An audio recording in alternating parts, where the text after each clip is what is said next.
some of Kathy's comments. This is Mark McGranagan from EPRI. Thanks to everyone for joining. We're very excited about co-sponsoring this with E.DSO and Eurelectric, and thanks to Rosseti and Enel for the idea here. But I wanted to reemphasize to go ahead and use the chat. Introduce yourself just to get familiar with it, but that's the way we'll watch the chat for questions and comments and bring those forward. And you will be able to unmute and ask your question if we identify that, but we'll also try to answer the questions in the chat. So feel free to use the chat as a discussion opportunity. Myself and the speakers and everyone else online can answer questions and participate in the discussion there as we go through the presentation. So thanks to everyone for joining. We're very excited about this initial event and look forward to the discussion. Thanks a lot. Thank you very much, Mark. This is Roberto Zangrani.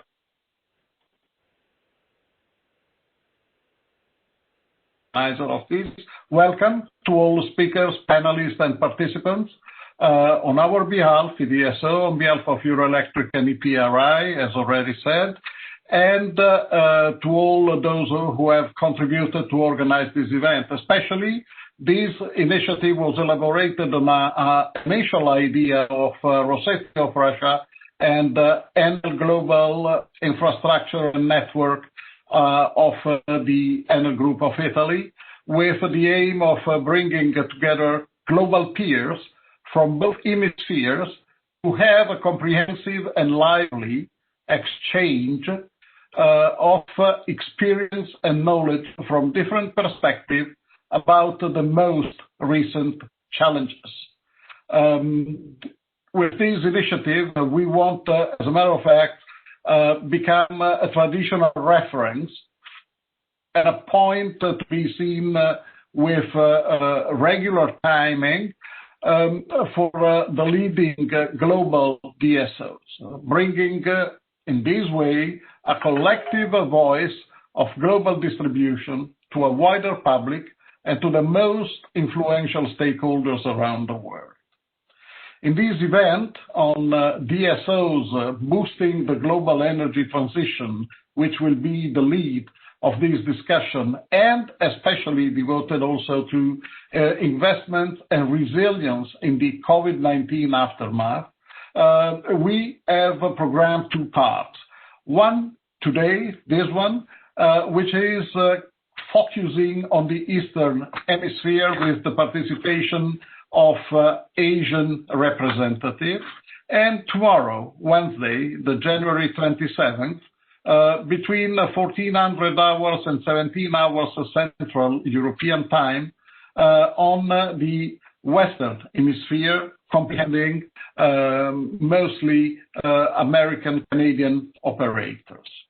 Please let me draw your attention on the fact that you should abide to the rules that have just been explained before, and we are ready to start. We are almost 200 participants in this moment, and it is my pleasure to welcome on the screen João Torres, Chief Executive Officer of EDP Distribuição of Portugal and Vice Chair of E.DSO.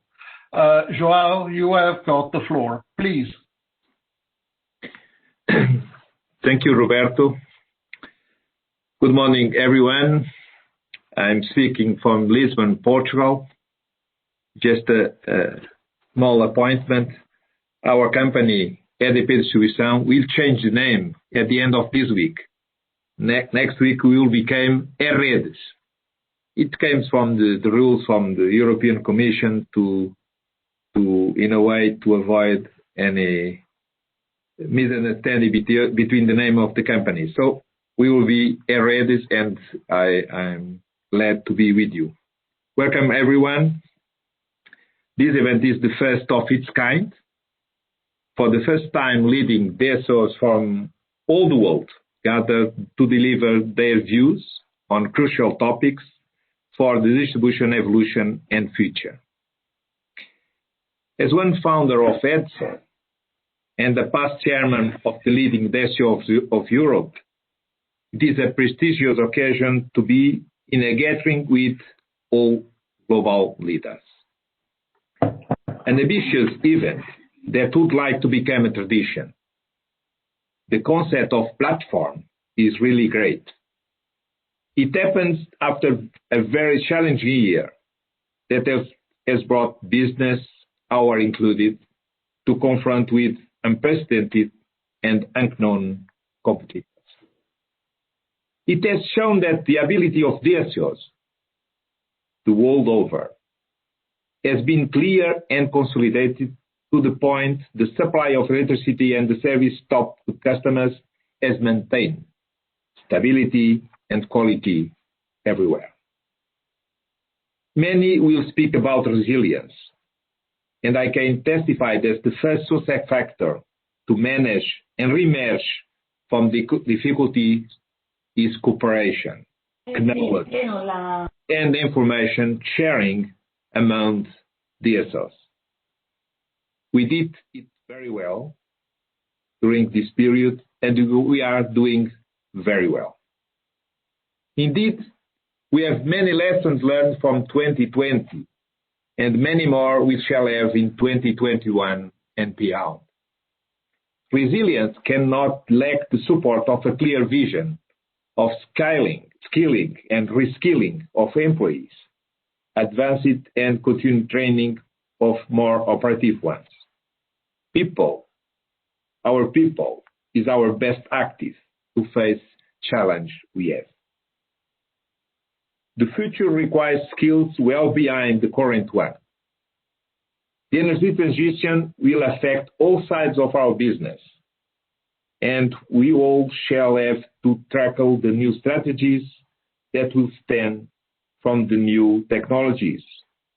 We shall have to master in our grids and the evolution of distribution generation and the increase of active consumers in a world pursuing sooner or later intense electrification.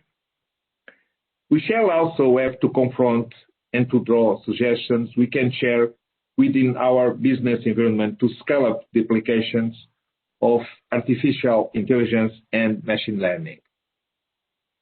And widespread machine learning will not outperform the need to reinforce skilling and training. So during the next 2 days, today and tomorrow, we are working together and share great ideas, I'm sure, for all different countries. The challenge will be for all of us to keep policymakers and regulators in any geography and economic environment aligned with progress and advancements with the purpose to reach quicker regulatory paths. It's the main point of our debate for sure. And I'm sure the colleagues that will follow today and tomorrow will help us to draw a new landscape of where DSO stands and will go. I'm looking forward to our discussions and evolution of these initiatives. Congratulations for all of those that organize this 2 days journey. Stay safe. Thank you. Thank you very much, João. Thank you very much for firmly respecting the time allotted. This is a prayer and a request for all participants speaking in this webinar. If you keep your time, everybody will have the possibility to expose ideas, and the discussion will take advantage and profit from that. So let's now proceed to the first of the two co-ideators of this event. I ask Antonio Camiseca, Head Global Infrastructure and Networks of Enel, to take the floor for his keynote on vision on energy transition as a booster for sustainable development. Antonio, please, you have the floor. Thank you, Roberto, and good morning to everyone. I am very delighted to participate in the first global platform of leading electricity distribution operators. I think this is a unique opportunity to share ideas and best practices, to exchange experiences and create a global network of leading distributors around the world. We should take this occasion to discuss and address the current challenges and opportunities of the distribution system operators, which are common to us and as decisive for the future as ever. As you all are experiencing, electricity systems are undergoing an unprecedented energy transformation, driven especially by the ambitious renewable energy development, electrification, and the development of digital technologies. Today, the electricity grid plays the important role of enabler in the energy transition. It's important to highlight that achieving a fast and just transition will accelerate the economic and sustainable development of the community that hosts us. The consequences of the energy transition, with the increasing demand for electricity due to the growing electrification of consumptions and new services, will necessarily determine a need for overall electrical system efficiency in order to ensure better reliability and preserve safety and high standards of service quality to the end consumer. And this will become a more and more important topic going ahead. Another consequence of the energy transition is that it will require a volume of investment that exceeds the physiological amortization of the RAB base because of the increased volume of consumers, of customers, and their electricity demand. Therefore, the expansion of the grid capability must be more intense than in the past. And we all believe this is an opportunity, of course. The DSO will have to optimize the investments for the adaptation of the grid, aiming to preserve its stability and its resilience indeed. We focus on resilience because the infrastructure will be exposed to the risk associated with the current climate crisis. In the coming years, actually, we are already experiencing the fast-changing weather phenomenon around us, and we cannot allow our customer to be unserved by electricity as a basic necessity for daily life, and if we aim to do more and more things with electricity.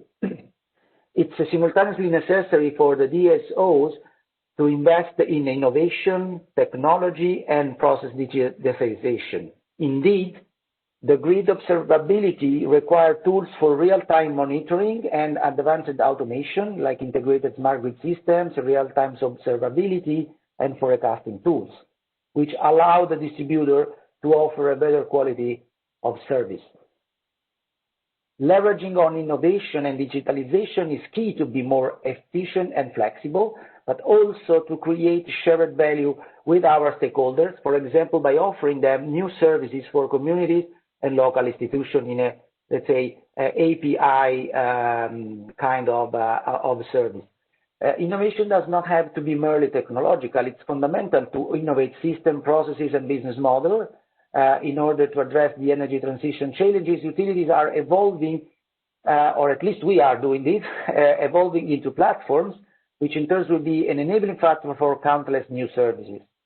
To fully exploit the potential, it's necessary to develop and strengthen even external collaboration, involving and incentivizing new players' active participation, cross-sector partnerships, and consumers' engagement together with communities and institution support.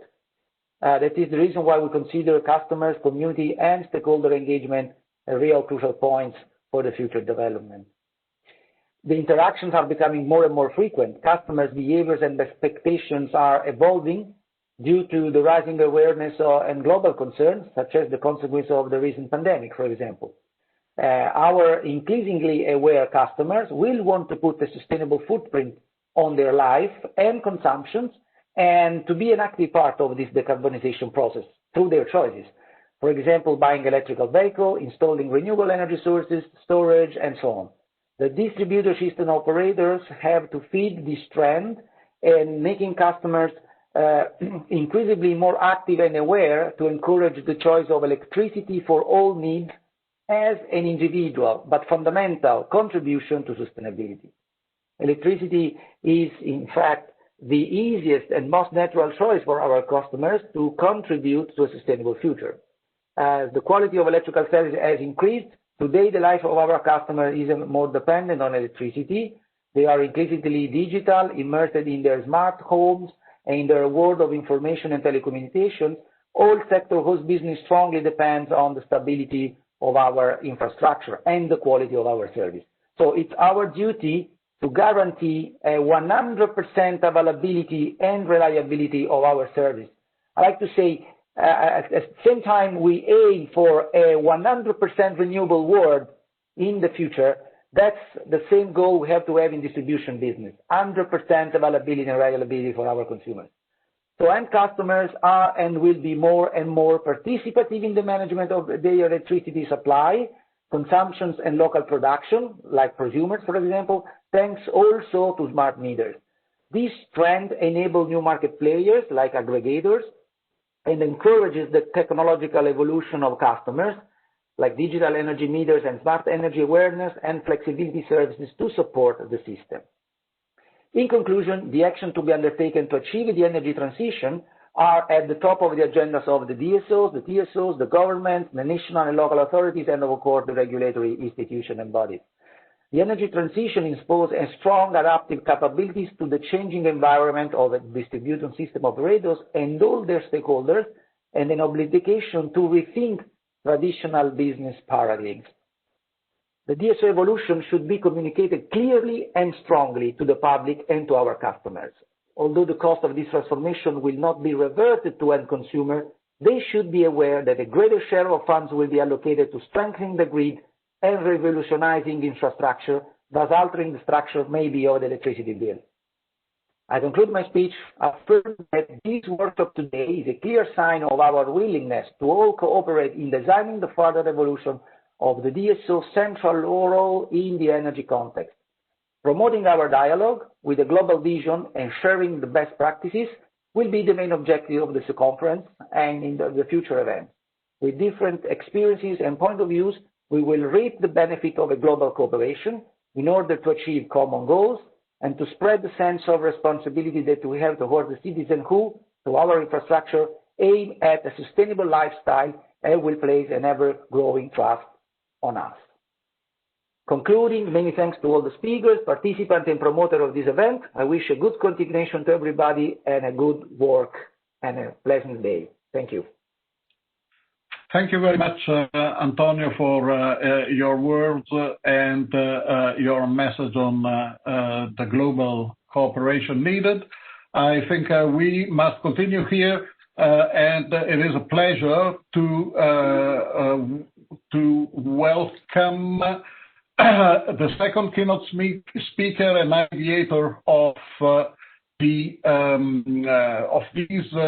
event, representing Rosseti of Russia, and Andrei Moyorov, First Deputy Director General and Chief Engineer of Rosseti. Please, Andrei, you have the floor. Андрей, пожалуйста, вам слово. Ой, это не я себя слышу. Да? Andrei?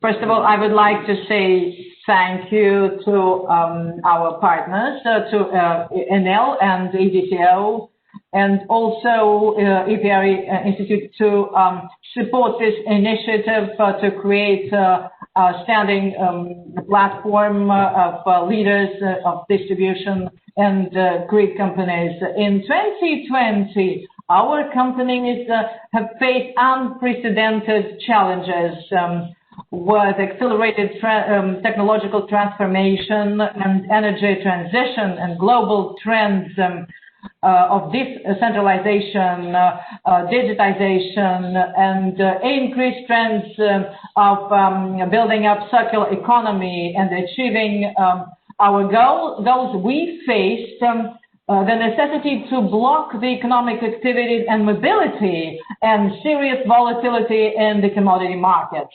Actually, the governments and the companies international institutions were to maximally, speedily develop and implement new, unusual, and seemingly impossible standards of work and behavior of the citizens.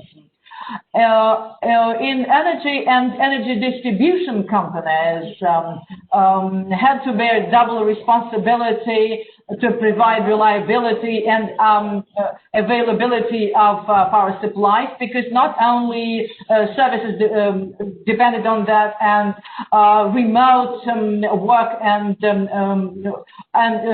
also the speed of evolving new hospitals.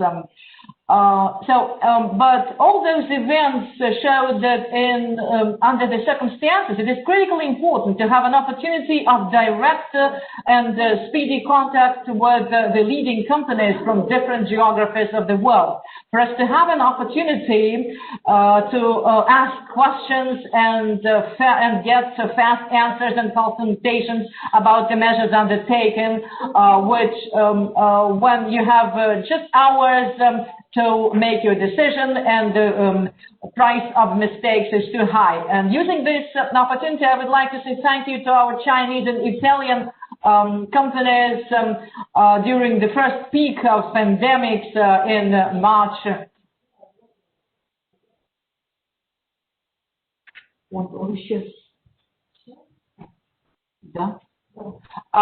Which helped us not to have failures. On April 22nd, the leaders of TEPCO, Turner, China, and Enel discussed the first results of working in the conditions of COVID. And then we decided to develop this new form of direct interaction. This direct contact and an opportunity to share the best practices, and also visiting most technologically advanced facilities, were important not only in the periods of such fundamental challenges that we will apparently face more and more frequently, but also in terms of the energy transition.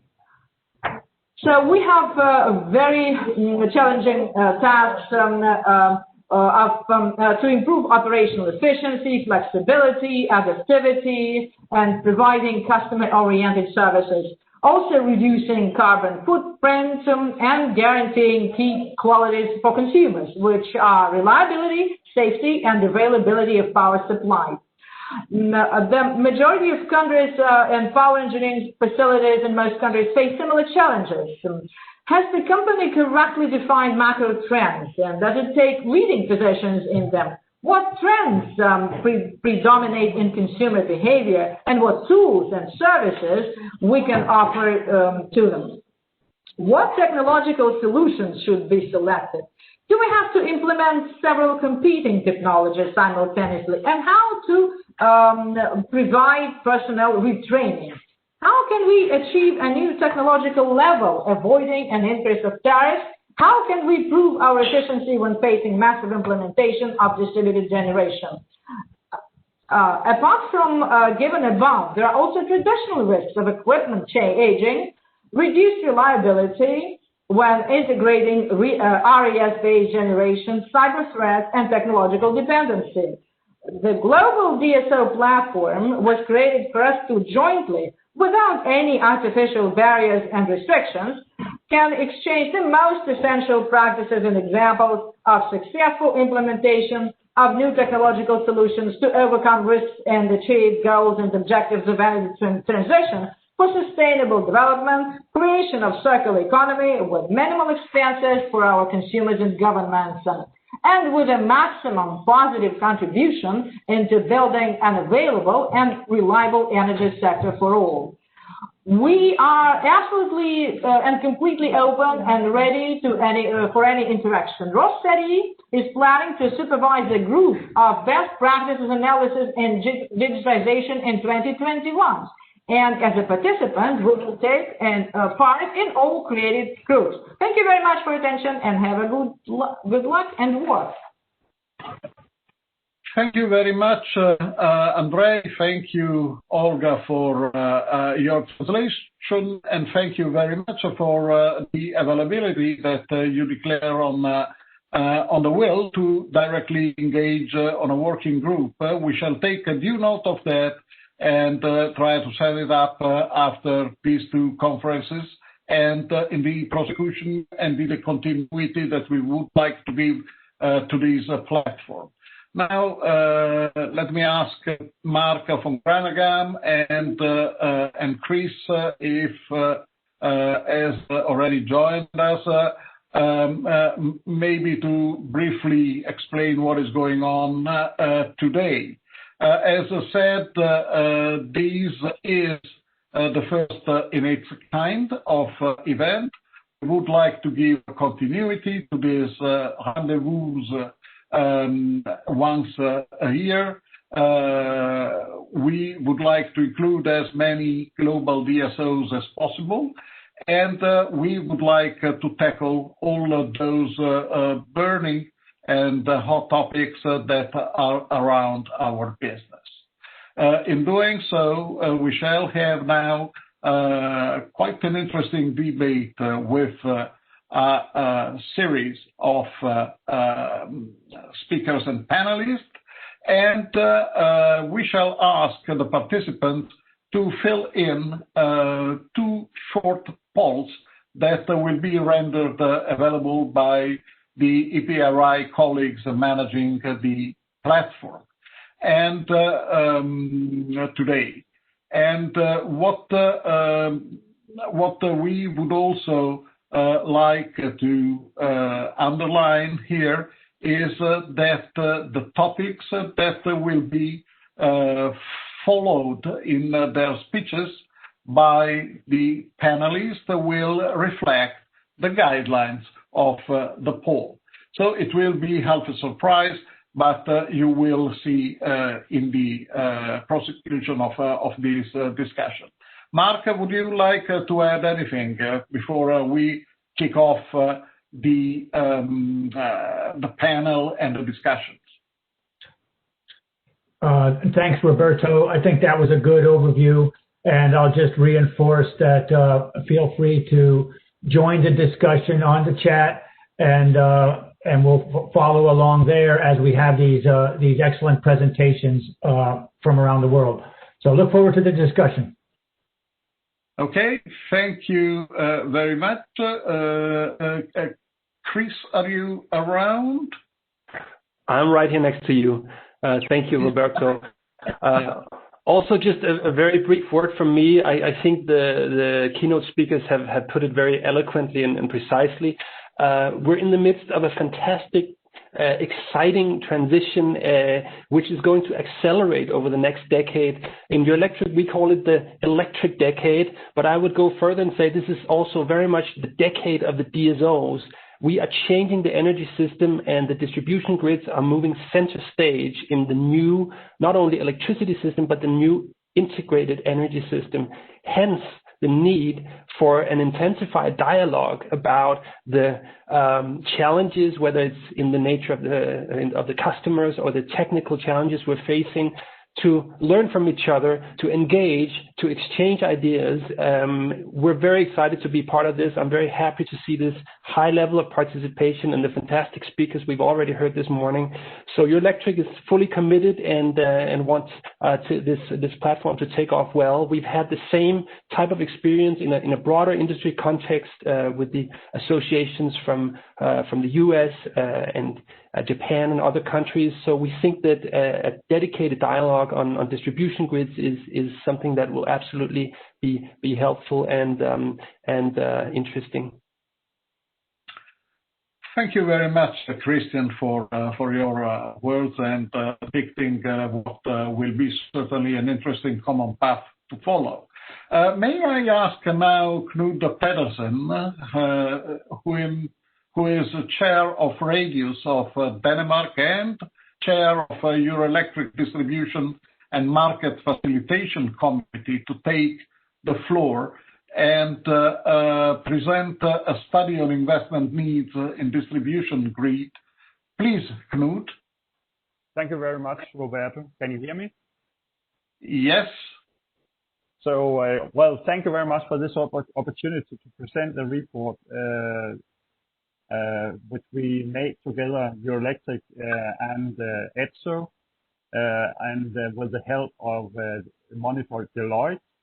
And in addition, with in-depth assistance from 10 countries and companies in Europe, we made this in-depth analysis of the investment needs in DSO towards 2030. I wonder whether there is a presentation now. Will there be slides? Yes. Yes, thank you. So I just say now when we turn the slides. So, well, the intention with this study was to make really an in-depth analysis on the investment needs. Of course, with when we are looking into the energy transition, with the needs coming from electrification and decarbonization of our economies, then the DSOs will be right at the center and will be essential for facilitating that the energy transition.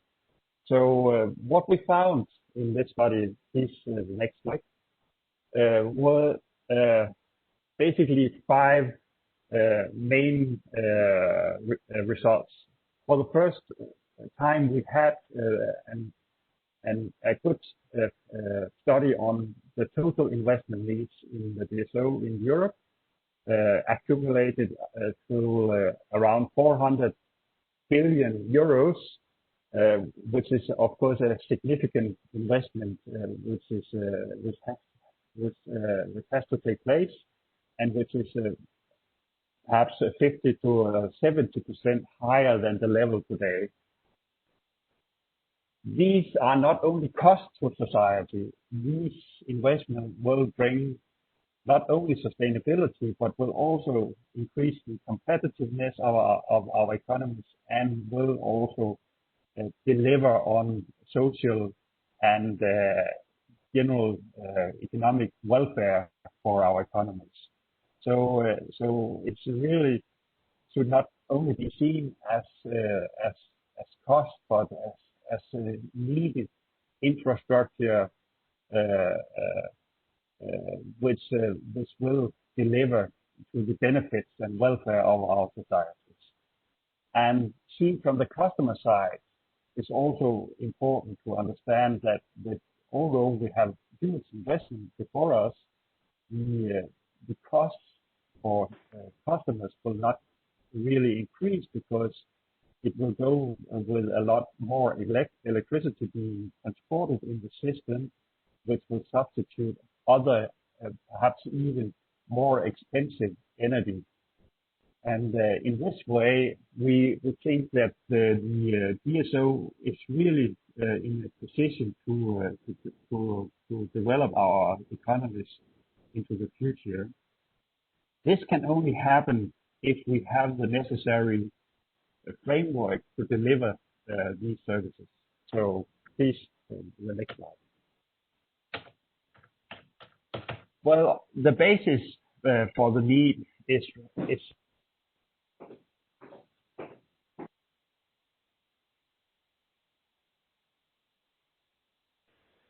sorry about the sound. Right.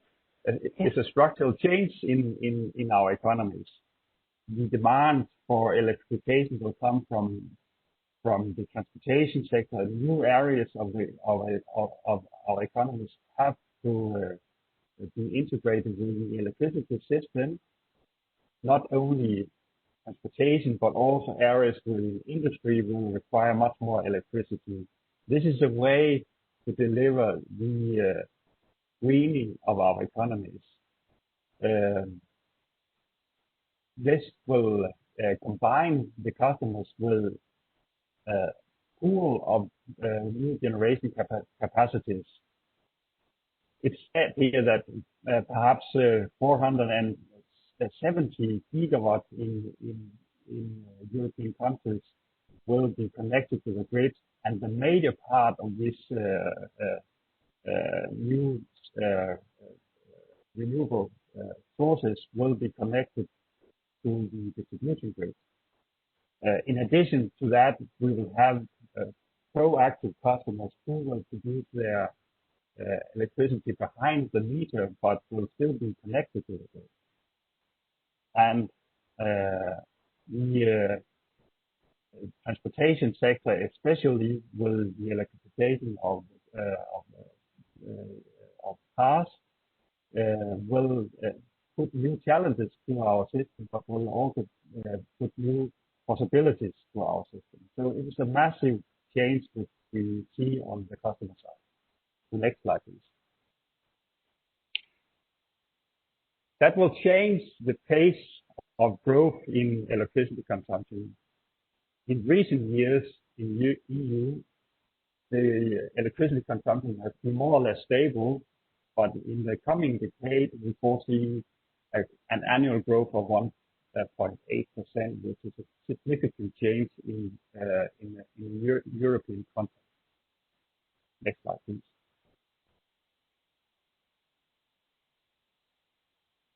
The next slide.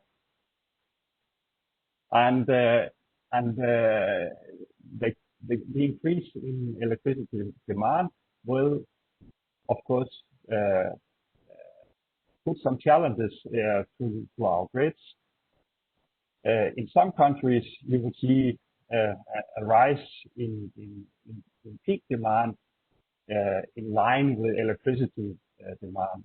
In other countries, the peak demand might not increase to the same extent due to the structure where you can perhaps increase the flexibility at the customer's side. It will be quite diverse from region to region how this will develop. I think all European DSOs are engaged in how we can do the investments in an intelligent way and where we can promote much more active customers who can perhaps help us increase the utilization rate of our capacities and thereby lower the need for investments. Next slide, please. What we see is on this basis is a growth in electricity consumption, not only in one sector, but in all sectors of the economy. And here you can see that the transportation side will of course have a significant increase relatively because we are starting in this sector with a very limited amount of electricity, but all sectors will experience a significant increase in demand growth. Next slide.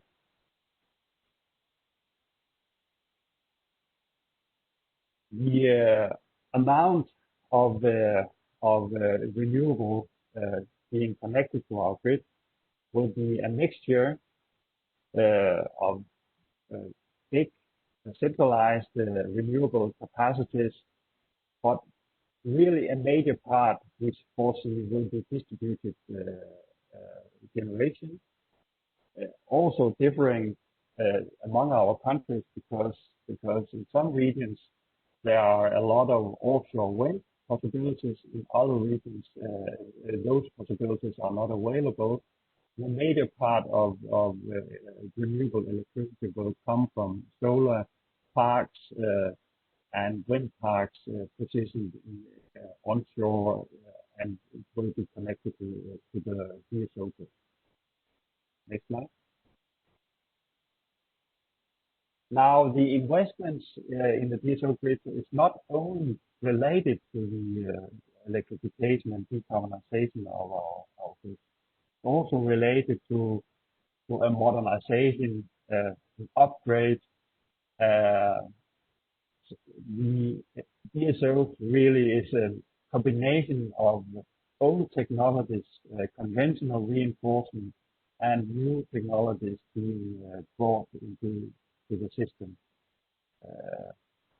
The intelligent way we can develop our investment is also if we can introduce the new technologies and the reinforcements at a time where you anyway would have to reinvest in the system, then we can optimize the value of our investments.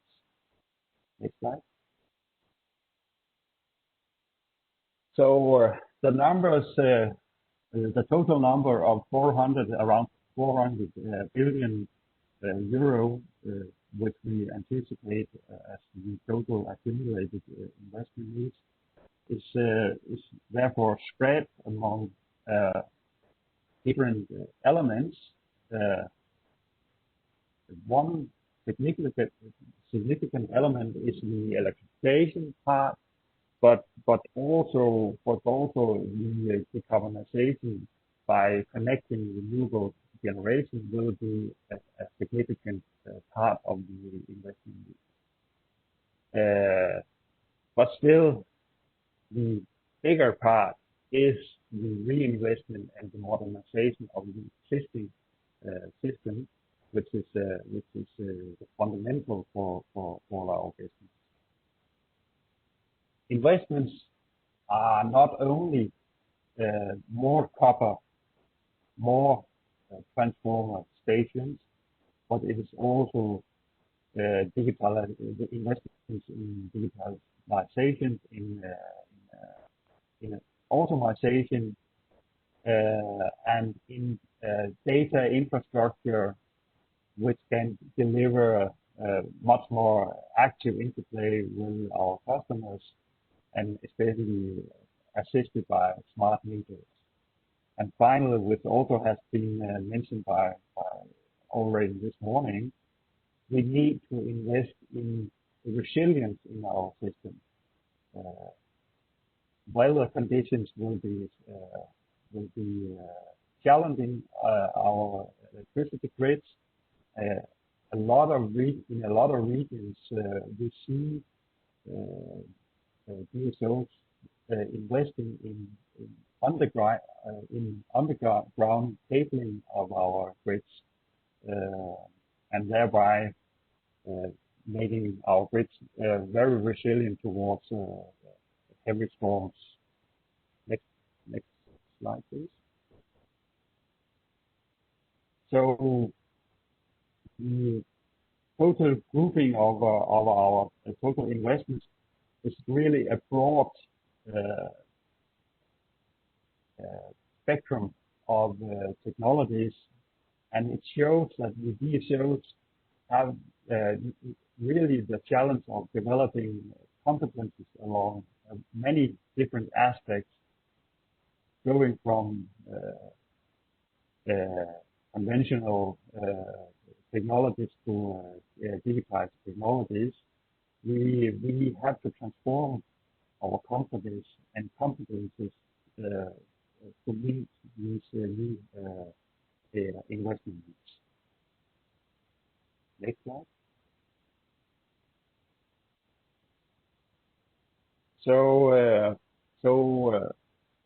I think I'll skip this one. I think I already have mentioned that the electrification and decarbonization is at the center of our investment.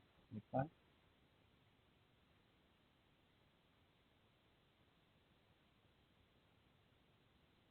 Next slide.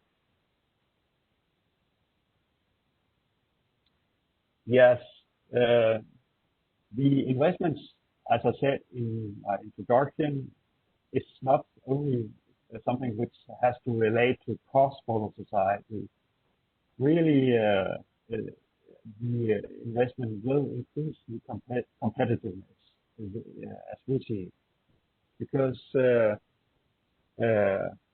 when we invest in the connection of renewables and connect the renewables to our grids, to green transportation sector, we allow also the society to become more sustainable, and we allow the customers to get access to really cheap energy. This is I think this is a message that we should develop us more as DSOs, to tell our politicians and regulators that it will be costly for the societies if we as DSOs are not prepared to meet the future needs. We need to invest in a timely manner to allow these benefits to evolve as quickly and as fast as possible for our economy. So it's really an important message which we should try to communicate and increase the understanding of that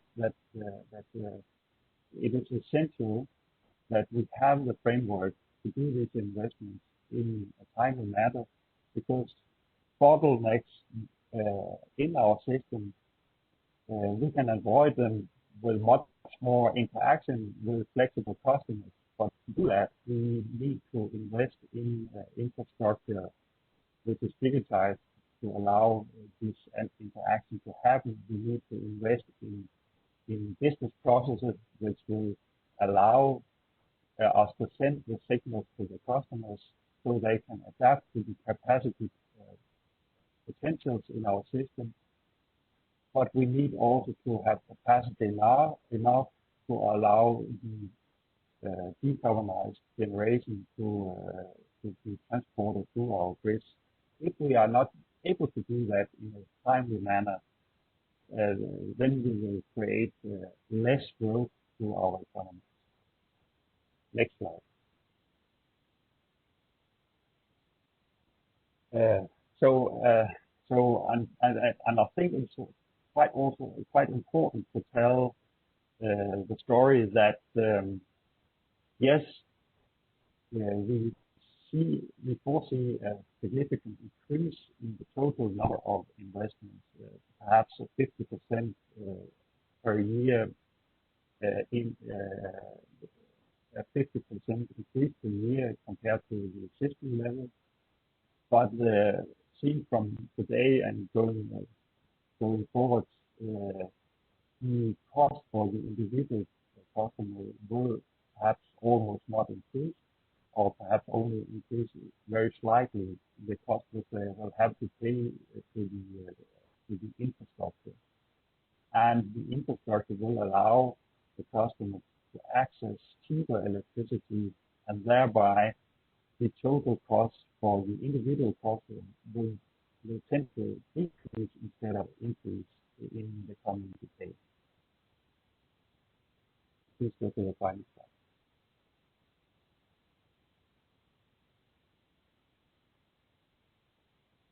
So the final comment here is actually that, well, yes, we have a lot of work to do as DSOs. We need to prepare our organization, our competence to deliver on this, but we really also need to promote the right framework around us to allow us to act in a flexible manner, and that involves a lot of different elements which have to be in place, running from the planning, physical planning, the way we interact with our authorities to allow us to build the grids. It's about understanding the role of the DSOs, the interaction between the DSOs and what we in Europe call the E.DSO, the transmission operators, so that we can have a holistic approach to the total energy system. It's the way we are remunerated in the regulatory framework, and the way we tariff the way we develop our tariffs to send the right signals to our customers, to increase flexibility, ability at the customer side. So this is a whole range of interactions which we need to develop, and we need to develop these interactions in a much speedy way than we used to do, to make these changes happen so fast as needed. So we really are quite happy that we have done this work in the European electricity industry. It could not have been done unless we have had the active participation from, in this case, in the report, we had 10 countries and companies being very active in delivering the numbers to the analysis. Although we are quite diverse as DSOs, because there are diverse circumstances for each DSOs and specific regional context which affects our companies. We really found that we also have the same issues which we have to focus on. So I really think that we managed to make this report because we had the same challenges which we could bring forward, and I hope that the report will be the basis for how we can develop further on moving towards a much more smart, a much more intelligent way of interacting with our customers. So thank you very much for having this opportunity to present the result of this report. Thank you.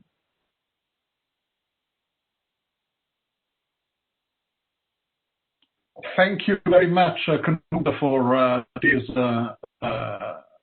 exhaustive illustration of the investments needed by the DSO business to secure the transition in the next 10 years. It is my pleasure now to open the floor for a wider discussion with our panelists, and I would like to call as first contributor to this panel Konstantin Mikhailik, Deputy Director General for Digital Transformation at Rosseti of Russia. He has got a view on digitalization. Please, Konstantin, you have got the floor.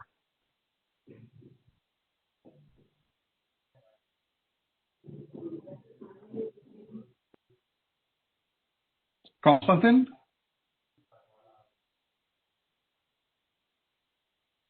I believe you need to unmute your phone.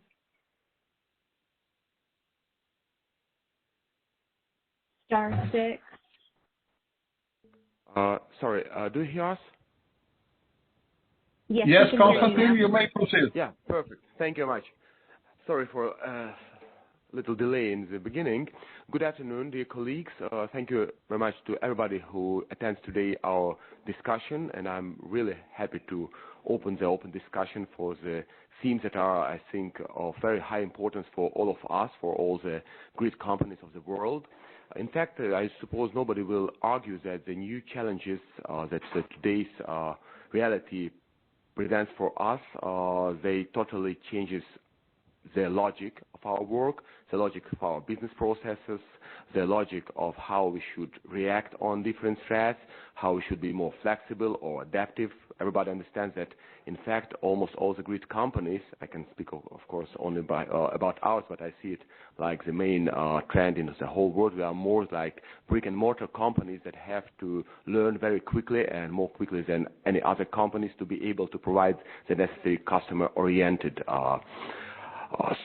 services, and this all has presented new challenges for us.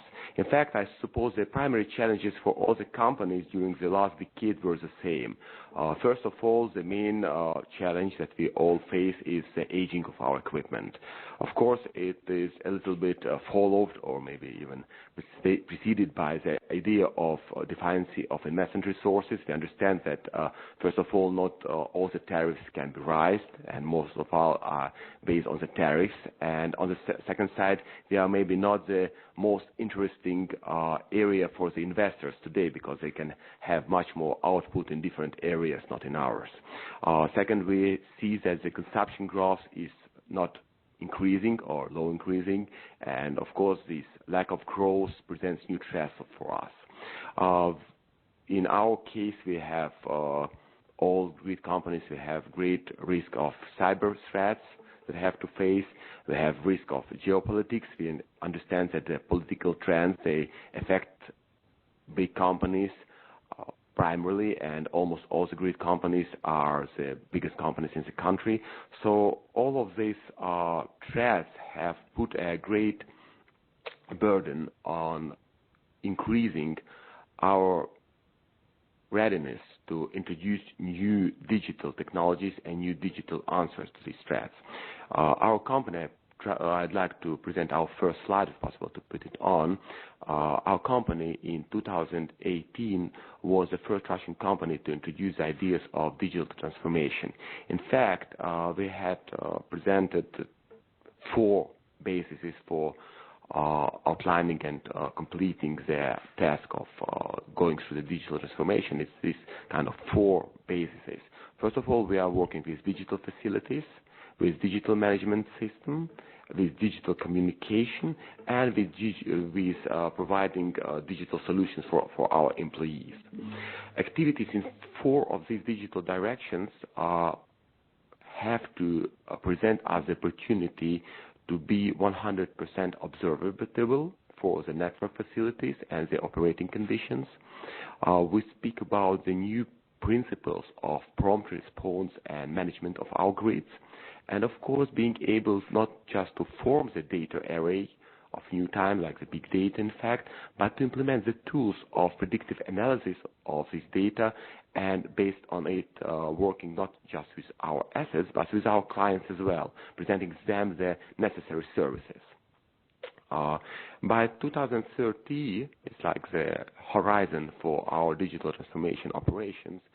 We are sure to finish not just the digitalization of our assets, like the brick mortar company, but building up a new smart metering infrastructure that will help the clients with more transparent system of payment and settlements, and we will create a new digital ecosystem for our mainly for our not only clients but for our own employees. It means that we will eliminate all the paper flow we do have, we will increase the labor productivity, we will increase the efficiency of training, we introduce the distance learning based on AR and VR technologies, and all the other innovative tools most of the companies in different spheres have already implemented.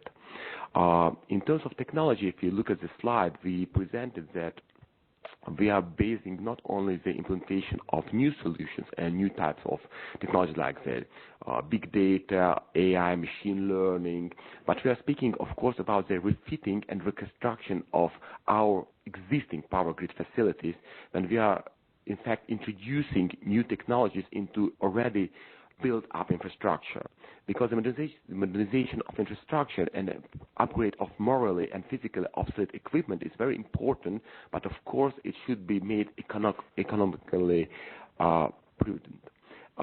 It's very important to understand that we try to build up all our policies so that the innovations and the actions within the digital transformation doesn't affect the tariffs and the social welfare in our country.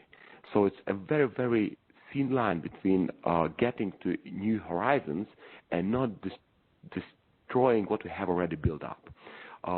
It is, in fact, based on our possibility to decrease our operational expenses and our capital expenses due to digital introducing of digital activities, and increasing our productivity due to it.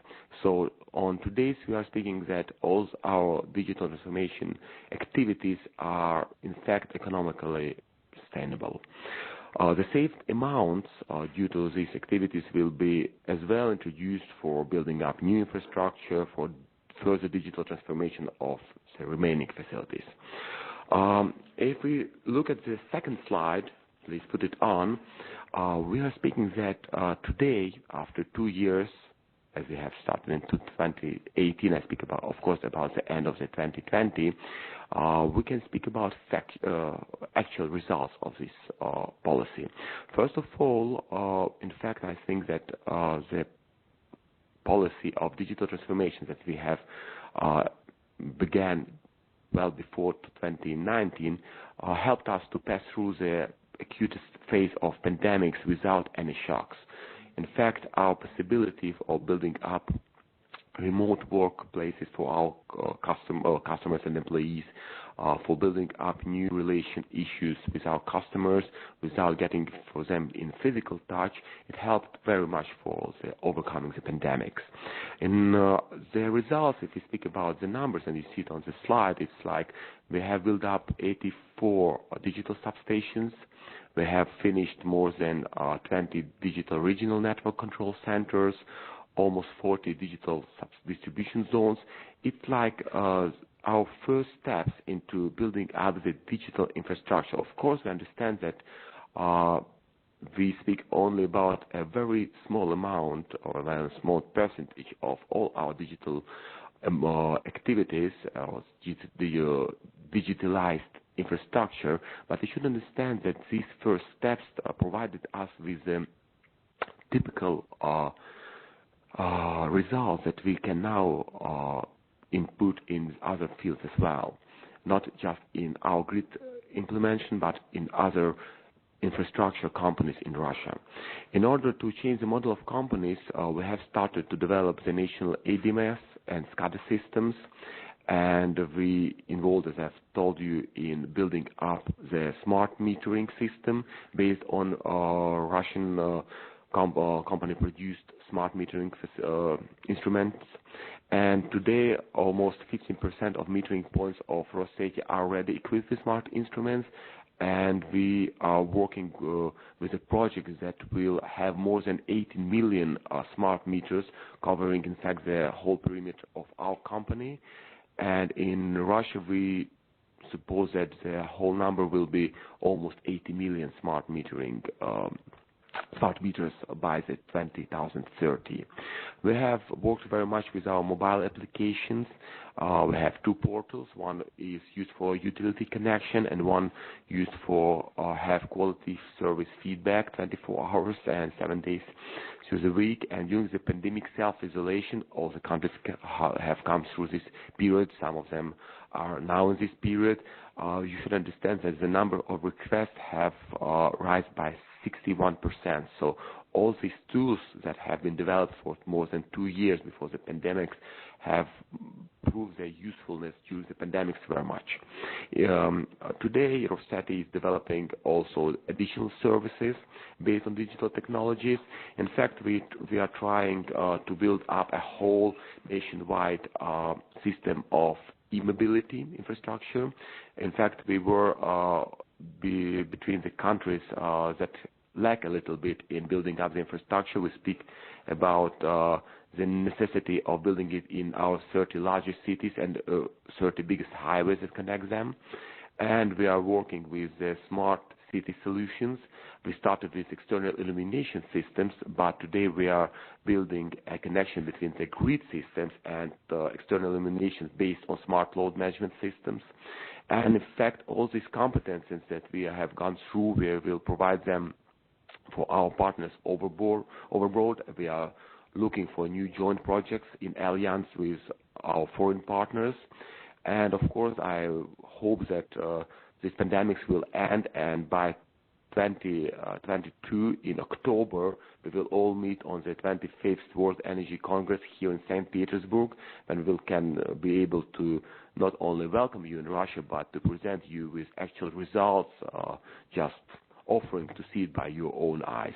And thank you for your attention. And Roberto, I'm ready if it's necessary to answer now or questions, or we can put it a little bit aside. Thank you. Thank you very much. But we shall put the question at the end, Konstantin. Thank you very much for your availability and your interesting presentation. See you in a while then. We have João Torres entering this panel now. He has opened this webinar. João, please have the floor again, and João will talk about the skilling and new required competencies in order to boost the global energy transition. João, you have the floor. Thank you, Roberto. Good morning again to everyone. I'm really glad to see so many people interested in our challenge. It's really good to feel it. Well, the organization asked me to speak about competencies, new competencies, reskilling our companies for this energy transition that are moving really fast. In fact, just some overall context. We are on the brink of an energy transition, it's clear. Global warming and climate change are accelerating faster than expected, creating a sense of urgency for the transition. And the European Commission has responded by aiming to become the first climate neutral continent by 2050. It's an ambition, and we need to work, all of us, for it. And for that, as we can understand for the study presented by Knud, DSO need to face a huge investment challenge in this decade, and it will imply a huge number of quality jobs per year, in average half million quality jobs per year. And looking to the EU Green Deal, they declare that it takes 25 years, a generation first, as we can understand, to transform an industrial sector and all the value chains. It means that to be ready in 2050, decisions and actions must be taken in the next 5 years. So it's tomorrow. On the other side, the same EU Green Deal wants to create 1 million jobs by 2030 and 3 to 4 million by 2050. So this is the context for the next decades, and we need to think about the teams that will manage the sector on this context. I was looking for the last publications of the World Economic Forum, always very, very accurate about the skills and demands on the labor market. And they are very clear about the need of reskilling and upskilling that are vital for the companies. And we know that it's really important for the DSOs because most of the, I can use the word, traditional companies was created on 50s, on 60s in the past century. So we have now managing a huge number of retirements. We are creating new teams. And of course, using the idea, we have aging challenge with the actives and aging challenge with our teams. But what was referred in the past presentation, we are in a world of digital tools. So we need to think in two different ways. In some way, the soft skills and the technical skills. But looking to that study of World Economic Forum, the pace of technology might accelerate in some areas, and energy will be one for sure. On the other side, the automation, together with COVID, is creating a double disruption scenario. We can feel that job creation is slowing, while job destruction accelerates. So the skill gaps continue to be high, and they are increasing during this period. The future of work has already arrived for a large majority of the online white-collar workforce. We can understand it in a very clear way in the last few months. But from the other side, online learning and training are on the rise. So the digital tools in the agenda. For that reason, the window of opportunity to reskill and upskill workers has become shorter. But the good news is the employees and the employer recognize the value of human capital investment. And I can say that it's a good news for all of us. But of course, this reskilling revolution demands a space for cooperation between all stakeholders. The same study of the World Economic Forum suggests to be done with focus in 4 key areas: lifelong learning and upscaling, proactive redeployment and re-employment, innovative skills funding models, skills anticipation, and job market insights. That's why the companies need to look to this issue with a new metrics, and at E.DSO we prepare it with a document that we published in late 2019. It was the E.DSO Sustainable Grid Charter, where we include goals like quality education, gender equality, decent work and economic growth, industry innovation, reduced inequalities, among others. And so we as DSOs was very clear about our idea to be committed to contribute to sustainability in all its forms. And we do it by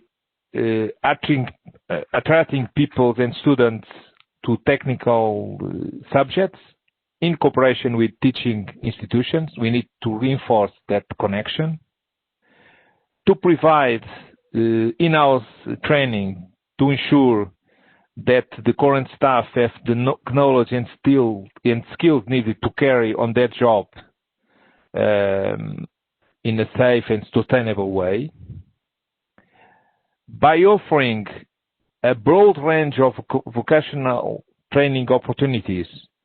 It's an issue of social responsibility, and we need to be open to do it. An important challenge for an important target for industrial companies like we are, the zero accidents, and to apply high standards of security, to adopt energy efficient technologies, to provide a wide range of profiles for employment opportunities, and in line with that, to perform differentiated recruitment, giving candidates with limited education experience some opportunities to come to our field. And one last point is the engaging and investing in the international research and innovation projects. There's a great field for cooperation, and we consider it in a very strong way at DSO and especially on E.DSO association. And for that point, speaking about what we are doing at EDP, we have a clear idea that the future relies on a technological world. Having that said, some of the most relevant skills that an employee shall have to efficiently access to the job are programming languages, machine learning, analytics, data management, design thinking, energy storage, cybersecurity. So this is the most of that related with the STEM background: science, technology, engineering, and maths. And we need to find some critical skills, some soft skills, the ability to learn, problem solving, resilience, open mind, flexibility, creativity, autonomy. So this is some of the skills we put on in front of our recruitment process, trying to find the best people to join us, and in a way that they can be much more agile than that the generation for which I belong, in a way to be adapted for this energy transition, this moving fast, and we need to prepare in a very, very, very speedy way. And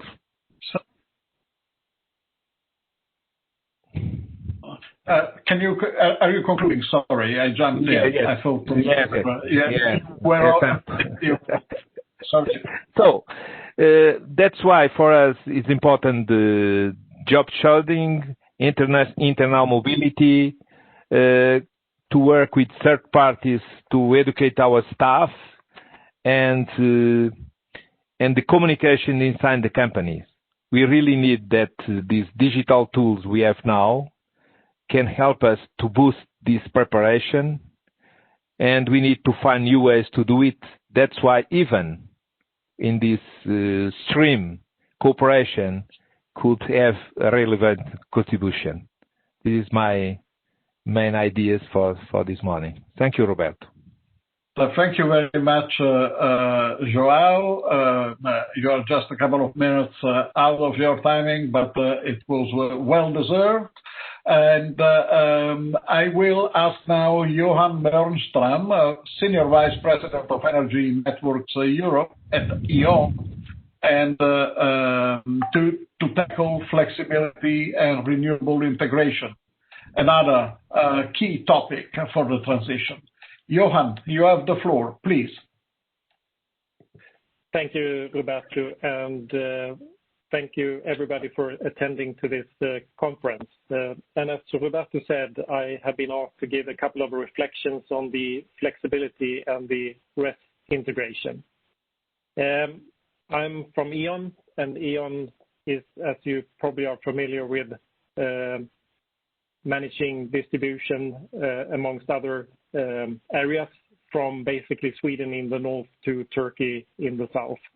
And I would just like to point out that we are fully committed to be and continue to be an enabler of the energy transition going forward. I propose that we go to the next slide around flexibility.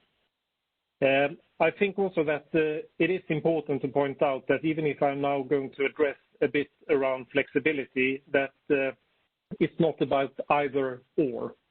Flexibility will be a part of the solution, but there will still be an important requirement to do heavy investments in the grid going forward. I think that flexibility to some extent can avoid investments in some areas, and of course it can be a part of actually utilizing the grid in a much more efficient way. Electricity DSOs are and will be challenged by the energy transition effects, but we will also sit on the solutions and have the opportunity to provide solutions to those challenges. I will elaborate around some of the challenges, but also will propose and elaborate around some of the solutions. Talking about renewable generation, I think that one of the biggest challenges regarding the renewables generation will be in the rural grids. Our rural grids will have to integrate wind farms and large solar installations that in many cases exceed the current capacity for supplying the customers. On the other hand, the urban grid is very different. There are two effects on the consumption side that I think is important. One is, of course, new additional loads, and the second is the higher coincidence factor. On the other hand, in urban areas, the connection of renewables, mainly solar, I would say, is not the problem, but changing consumption patterns and new loads like electric mobility and heating will still require significant investments. In low voltage, we are currently having a coincidence factor on around 20%, which means that even a small change in the consumption pattern will have a huge effect on our grid. electric mobility combines the two consumption side effects and will probably be determining factor for the urban grids. We will successfully manage to integrate the electric vehicles, but it's probably one of the most single challenging developments for us in the urban areas, as it presents new loads with a higher coincidence factor. However, controlled charging can also be a part of the solution and mobilize flexibility from electric vehicles and will help to limit the necessary grid extension. As a DSO, we can utilize the flexibility from electric vehicles to accommodate that more vehicles can be integrated into the grid without constructing additional capacity. I think one of the very important prerequisites here is that there must be a market-based mechanism. If that is used for controlled charging, I think the result can be a much more optimal grid extension. And talking about prerequisites, I think that from that perspective, we believe that whenever it's possible, we should use as much market mechanism as possible to arrive to the optimal dimension of the grid. But I think also that there can be cases where there is more efficient ways to rely on rule-based mechanisms instead. Talking about the solutions, I think that digitization and new technical solutions, that is what we normally talk about when we talk about smart grids, will help to solve the challenges for the DSOs in a very intelligent way. Flexibility is the customer, for the customer, is a very essential part in the smart grid planning, development, and also the operations. And to use the flexibility like controlled charging, but also from other sources like generation, storage, and consumption will be very important components to master the challenges. And to release the flexibility, we believe that there are a couple of, I would say, prerequisites that are necessary to do that. And one is that we need to have increased observability. Basically, we need to see and have a greater visibility over the grid. In particular in the low voltage grid, where we basically have a no existent transparency or observability today. Installation of sensors in the grid and the use of data like from smart meters will help us to improve this. For example, in Sweden, we are now rolling out 1 million smart meters, which basically is the second generation smart meters to our customers.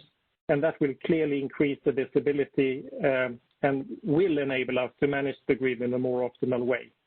However, I don't think that it's necessary really to install a smart meter at a single to every single household. I think it's enough to have real-time data in some critical consumption points to get the necessary information to manage the grid in an optimal way. So observability is one key element. The other element is the opportunity or the possibility to control flexible resources. Flexibility is only helpful if there is a regulatory and technical conditions in place to address the use of the flexibilities. These requirements have to be developed. In particular, the regulatory framework, we believe that that needs to follow the technical development. It can't be static. It needs to follow and make sure that it really enables the DSOs to fully utilize the opportunities to manage the grid in an optimal way. Today, E.ON is involved in multiple flexible platforms in multiple countries. Many of those have actually left the testbed stage and are in full use. Again, an example from Sweden, since I'm a Swede. We have a capacity platform that this winter is actually in use for the second year in a row and provides capacity of roughly 150 megawatts in the region around Malmö, enabling really that we can utilize the grid in a more efficient way and actually avoid additional investments to provide the region with the necessary capacity. To do all this, there is a necessity really to make sure that we digitize the grid. No smart grids without digitization, and that will enable more information and more automation and more control. And last but not least, I think I would like to connect to what João said regarding the capabilities. It is not just a matter of flexibility. We really have to adapt how we are planning and running and driving our operations in the grid and how we take decisions in our daily operations.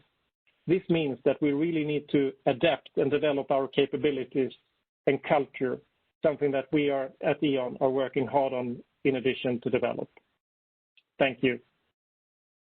Thank you very much, Johan, also for respecting your time and a very important contribution on the digitalized solution. Now, we have got someone coming in the flow in a way, is Hervé Champenoise, member of the management board of Enedis.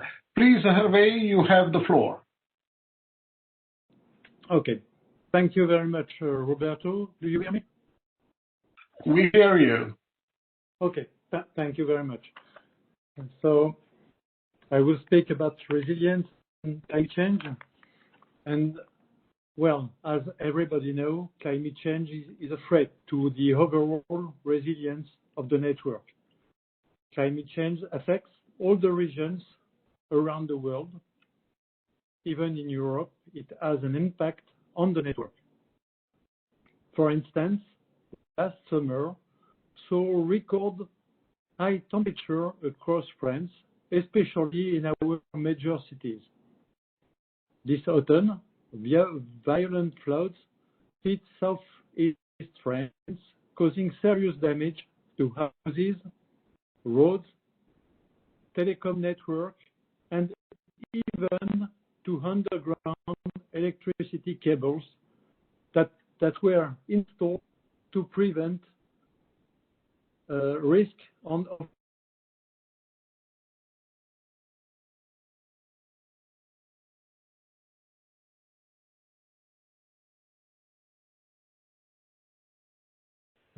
storms, flooding, heavy snow, and heat during the summer. The heat may affect underground cables in cities and overhead lines in the countryside with the risk of fire. So DSOs are aware of the need to anticipate and to adapt the network to the evolving threats. So what responses we have for this? 3 responses, 3 answers. The investment, we invest in the network, replacing underground cables in cities to protect them from heat. We also replace overhead lines with underground cables, for example, in the woods, to prevent from a storm. And we also rebuild and strengthen overhead lines, also to prevent storm, for example. It is the first part are the investments in the network. The second part, it has been said in the previous presentation, it is the digitization of the network. We invest in material to make remote operations and fault detection to speed up the response time. And we also, when we install smart meters, we can monitor, we can supervise also the network. So the second answer to provide to protect from climate events is the digitization. But all the investments, all the digitization, which is we can install, we can roll out in a shorter time, but all these investments are costly and take time to implement. So we also have to make changes to the way we operate in order to be prepared for events happening now and to respond quickly when they do. In France, Enedis especially, we have the FEAR. The FEAR, it is Enedis Rapid Intervention Force on the electricity network.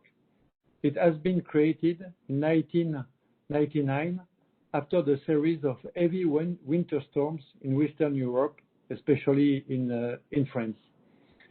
It involves 2,500 voluntary agents across the country, which may go all the part of France in less than 44 hours.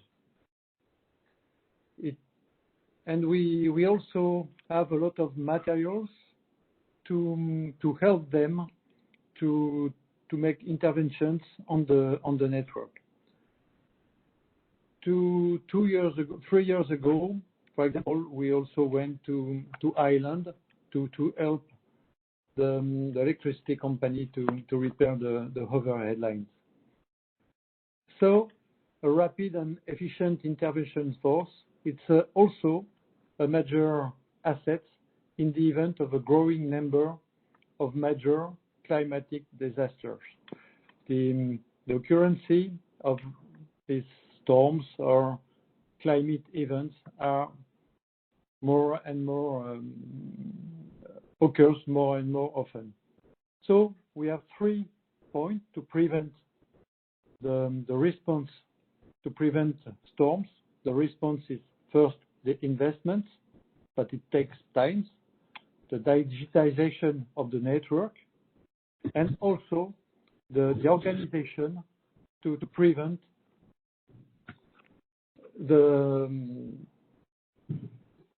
how we organize to repair the overhead lines.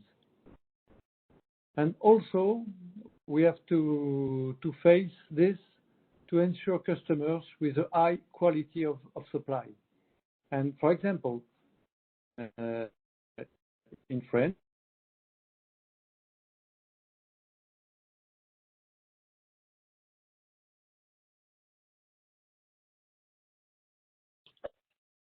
So something is happening.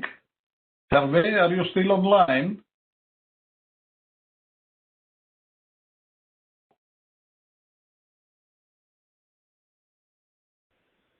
Hervé? Hervé, you may want to turn off your video so that we can hear you. You don't hear me? Yes, now we can. So please, and I invite you to conclude the fact, notwithstanding that we had this small problem. Please. Conclusion: we have to face invest in network to mitigate climate change, and we have to support the integration of renewable energy and electric vehicles, for example. So to prevent storm,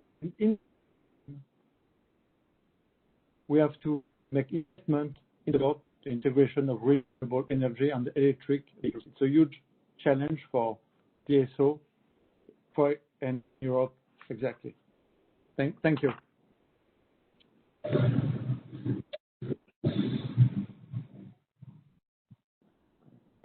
Thank you very much, Hervé, for your contribution on resilience.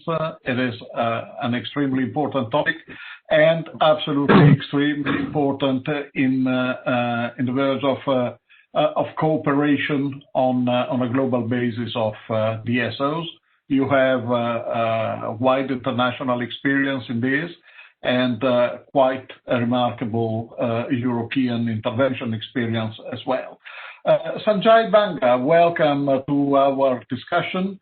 Sanjay is the President for Transmission and Distribution of the Tata Group. Please, Sanjay, you have the floor.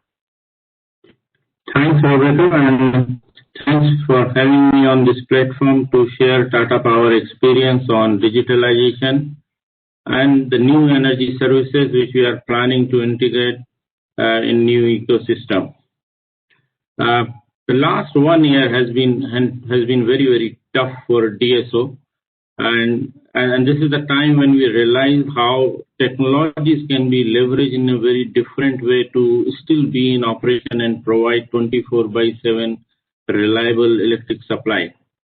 On operation technologies, we use integrated distribution management system tightly coupled with the geographical information system. Our field force management system has helped that even with minimum manpower, how we can make sure that if there is any outage, how quickly it could be restored. On consumer front, we saw our technology has helped us to make sure that we keep getting exact billing, reading, and collection. Should be not any issue. So smart metering, which we had for our around 70% revenue-based consumers, that has helped us to get revenue and no public cry in terms that the reading and billing is not correct. So that has helped us. Also, we saw in this period that digital payment by consumer have increased from 60% to almost 95%. So the last 1 year has actually helped us to realize what is the good cost for a company and what is the bad cost. Bad cost could be the more cost on infrastructure, the admin infrastructure or the buildings, but the good cost is on technology, on developing employees' capability, as my co-panelist also said. Now on Tata Power, we serve around 10 million consumers in India, including the city of Mumbai and Delhi. Last 2 years, we have been extremely focused on new business model, which we think is going to be in India for next decade or so. And this model is more that how, instead of just be a DSO, how I could be a partner to consumer for his entire energy management system. So we have now changed our model in terms of not only supplying electricity, but getting more and more engaged with customer on digital platform and trying to understand his need, understanding his need in terms of how I can optimize his requirement of power. And that's why I'm talking about the big customers, industrial customer or the big commercial customers. How I can optimize his electricity, his requirement. How I can make sure that he focus in his core business and in his entire electrical infrastructure. Can I manage his entire electrical infrastructure? Can I help him to reduce his energy consumption by giving him more energy efficient services? So it's not only the DSO job of simply supplying electricity. We are going to our big consumers and discussing with them how we can make them more energy efficient, optimize their power procurement requirement. If they have a good space, can we give a rooftop solar supplies to them and making them more and more energy efficient? So the direction in which Tata Power is now going is more from a DSO to the energy management company for all our big customers. We have started building up charging infrastructure as a separate arm of Tata Power. And also we have a separate vertical where we supply green energy. And we are the biggest integrated green energy service provider in India. We talk to consumer and to ask them that do you need green energy only or do you need energy which right now is your consumption, whatever is the consumption, how I can help you to reduce that.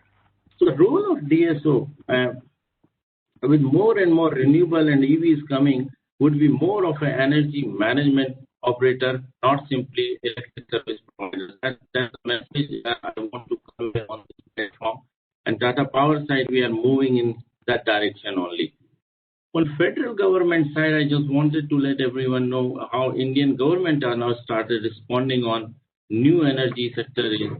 After pandemic, they find that smart metering is something which is very, very much required. So the total consumer base, if we see in India, is around 250 million consumers, and that the federal government wants to help state governments, help private companies, and making sure that in next 5 years, every consumer has a smart metering. So that means a big market of around 250 million meters will be replaced in time to come by smart meters. Considering the deep rural belt of India, where accessibility is an issue, the most of the meters may also go for a prepaid mode of smart metering, not on the postpaid of smart metering. So big push from the federal government after the pandemic on technology and digitalization, making sure that each DISCOM has a very advanced SCADA system, and that's what we are finding now in market. The distribution utilities have started coming with many technology initiatives, and that's going to be there in next 4 to 5 years in India, where technology will be one area where most of the DSO will be investing maximum amount of their capex investment. So that's all from Roberto from my side. Thank you very much for having me here. Brilliant. Thank you very much for your contribution and for sparing a few minutes for the benefit of the debate. Very interesting points. And now, please, Mr. Zhang Quan, Chief Engineer of the State Grid Energy Research Institute, has the floor. Internet of Energy and Energy Transition. The first sentence, Internet of Energy, quite interesting and challenging. I have previewed your slide, Mr. Zhang, and it is very interesting, and I think that everybody is looking forward to listen to your experience. Please, sir. 张总，下面请您发言。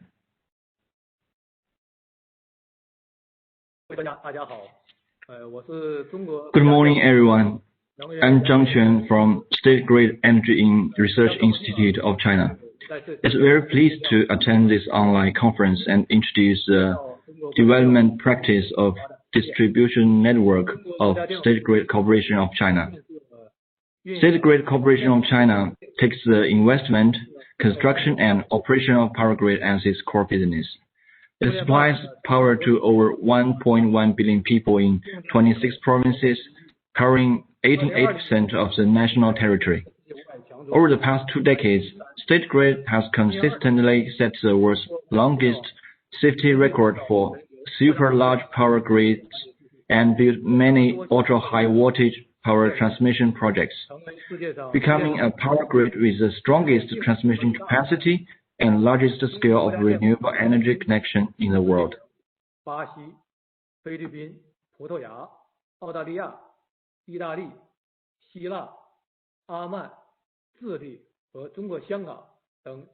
June 2020, State Grid has successfully invested in and operated energy networks in 9 countries and regions, with overseas investments of $23.2 billion.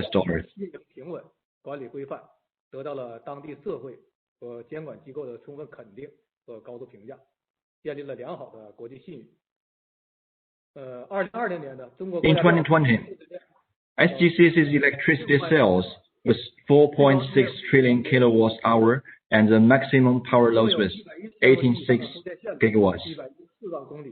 By the end of 2020, SGCC owned 1.14 million kilometers of transmission lines of 110 kilowatts and above, and 4.95 billion kilowatts ampere of transformer and converter capacity.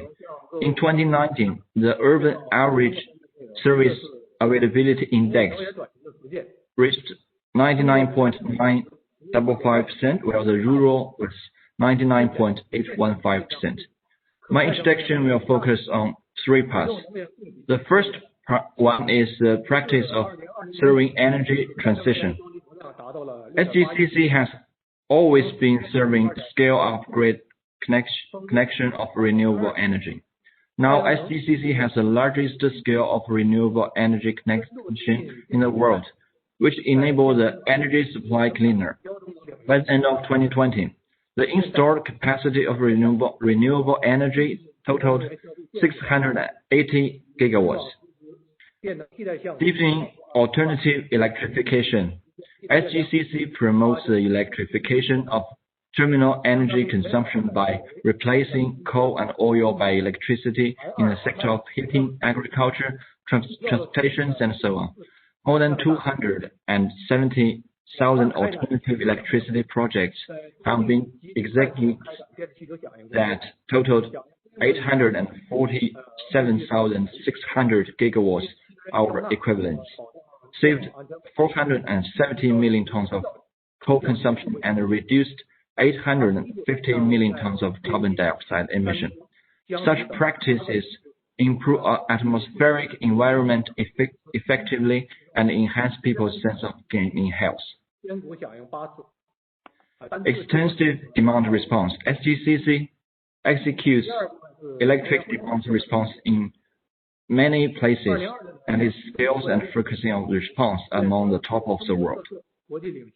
The second one is the practice of energy internet construction. In 2020, SGCC proposed the strategic goal of building an international leading energy internet enterprise with Chinese characteristics, and has already carried out a number of energy internet construction practice. The first one is the state-grade new energy cloud platform. This platform makes all the renewable energy-related design, operation, and maintenance equipment, manufacturing, power generation enterprises access to the same platform, which could reduce the overall system cost effectively, promote renewable energy industry coordination level. As of June 2020, this platform has totally 1.57 million renewable energy stations with installed capacity of 316 gigawatts.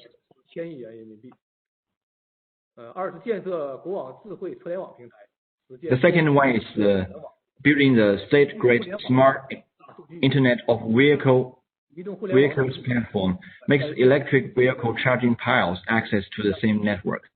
The platform could provide users with charging information and load change, analyze vehicle users' demand automatically, arrange charging times and power of electric vehicles in an orderly manner, and thus satisfy users' demands. Till November 2020, more than 1.03 million charging piles are connected to grid that cover 29 provinces. Please switch to the next slide. Thanks. The third one is SGCC has carried out energy internet demonstrations in many places, such as comprehensive demonstration projects of Tongli New Energy Town. This town was built in Tongli Asian Town, Suzhou, Jiangsu Province. The flexible DC power distribution system is created to meet users' diversified needs of electricity and energy consumption, and realize cleaner and more efficient energy supply and low carbon dioxide energy consumption in the locality. The multi-type DC-AC distributed renewable energy complementary system has been built with a total capacity of 4,500 kilowatts, in which the DC loads accounts for over 13%, while the renewable energy accounts for over 60%. The third one is the application of digital services to customers. The first one is the online state-grade mobile app. This app makes 724 services available during the COVID-19 pandemic that facilitate users handling online business while staying at home. People could see their electricity usage and data analysis results from mobile phone and pay bills online.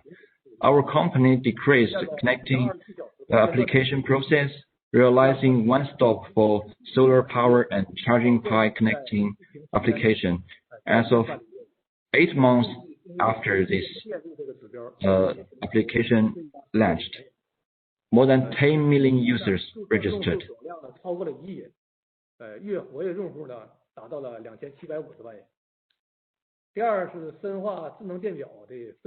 The second one is diversifying the non-metering functions of intelligent ammeters.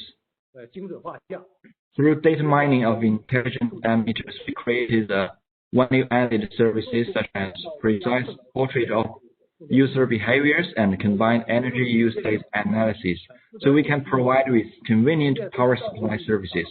Now, 497 million intelligent ammeters have been connected totally, with 88% of service interruption analysis. In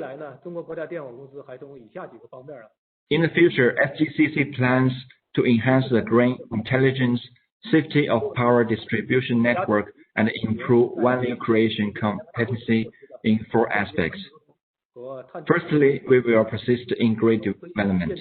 SDCC will implement the commitments made by President Xi Jinping on carbon peak and carbon neutrality and the 75th UN General Assembly and build a better modern urban and rural distribution network.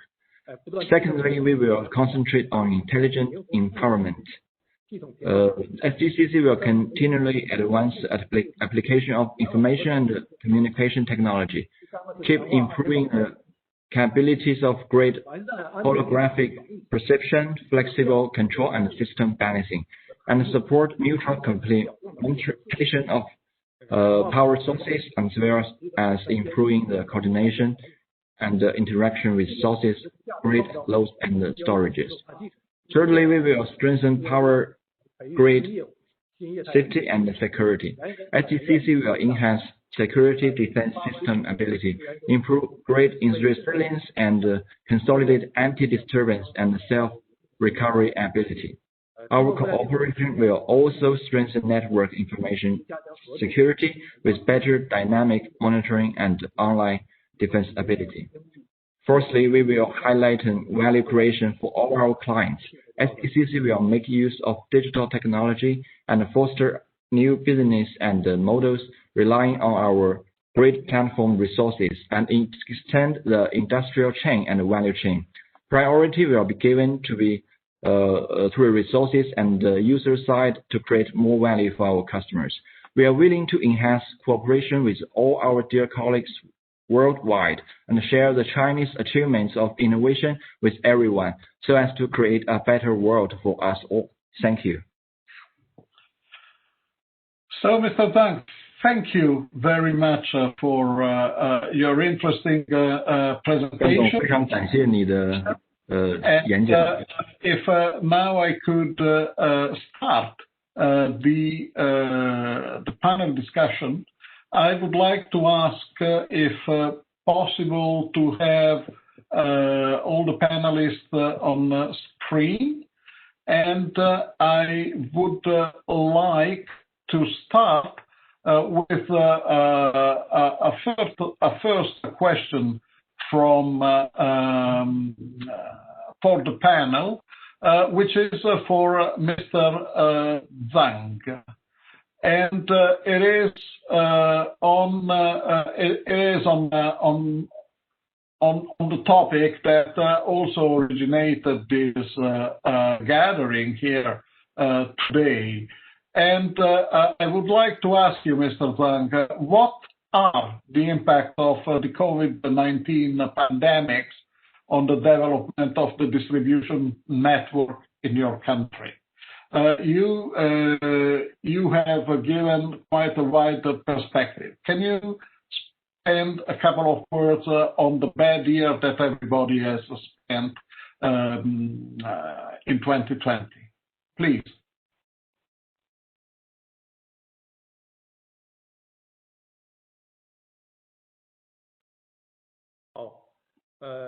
本次呢，这次的新冠肺炎的疫情啊，对全球的电力行业都有一个深远的影响。对于我们来说呢，我们认为主要有下面这么3个方面。一是呢，对供电可靠性呢提出了更高的要求。有电呢，人们就能感觉到这个希望，感觉到温暖。尤其在这疫情期间呢，更加要保障这个可靠供电，避免发生这个停电的事故。二是对便捷的无人和智能的服务提出了更高要求。疫情呢使人们减少了外出，客户更倾向于呢随时使用这种远程的这种智能的手段来解决我们遇到问题，包括像我们今天这种在线的这种会议。三是呢对电网的运行呢提出了更高的要求。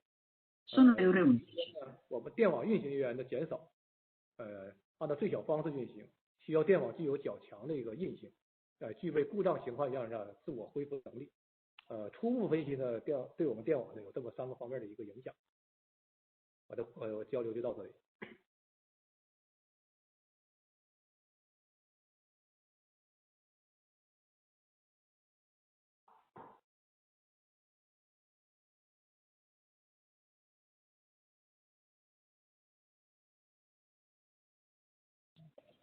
We did not have the translation, and sorry, something happened on the line. Sorry.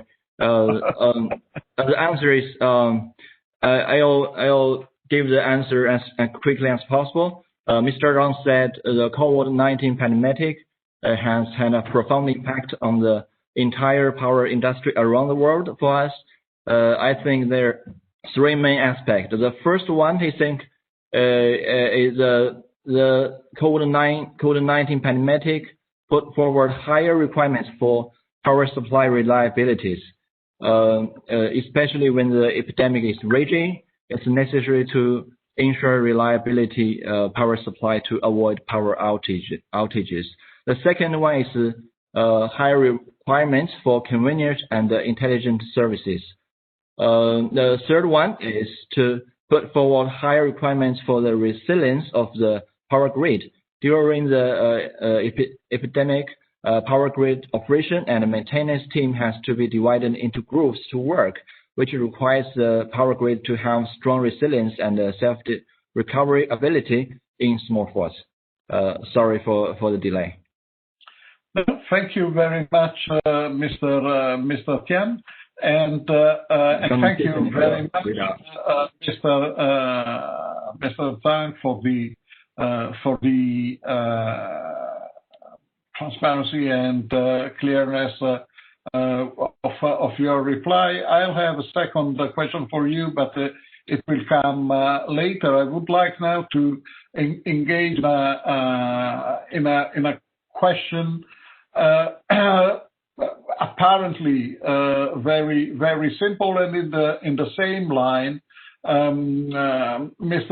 Sanjay Banga from Tata. In your opinion, Sanjay, did digitalization play a role and helped in the pandemics that also your country has experimented? Robert, can you repeat this question, please? Yes. In your opinion, and in the flow of the reply of Mr. Zhang, did you experience an important role of digitalization in managing the COVID pandemic in India? Absolutely, Roberto. We found that since we had the entire network monitoring from a central location, the complete visibility of network, it helped us to manage our reliability 100% 24/7 supply. At the same time, the office functions, for example, the contract, the procurement, it's completely paperless, and we use a SAP platform for e-procurement, we call it in India. So that has that has in fact helped us to manage our inventory and maybe made sure that the contracting is not affected. Similarly, we for the consumer part, the entire high revenue bill consumer are on our smart metering platform. So we made sure that we are not doing the average billing, but we are doing the accurate billing for them. And the availability of all digital payment channels helped consumer to pay bill on time. So that definitely helped us. So I would say it's only because of technology, and I'm making more emphasis here. It's only because of the technology and digitalization we actually sailed through this difficult time without getting affected by it.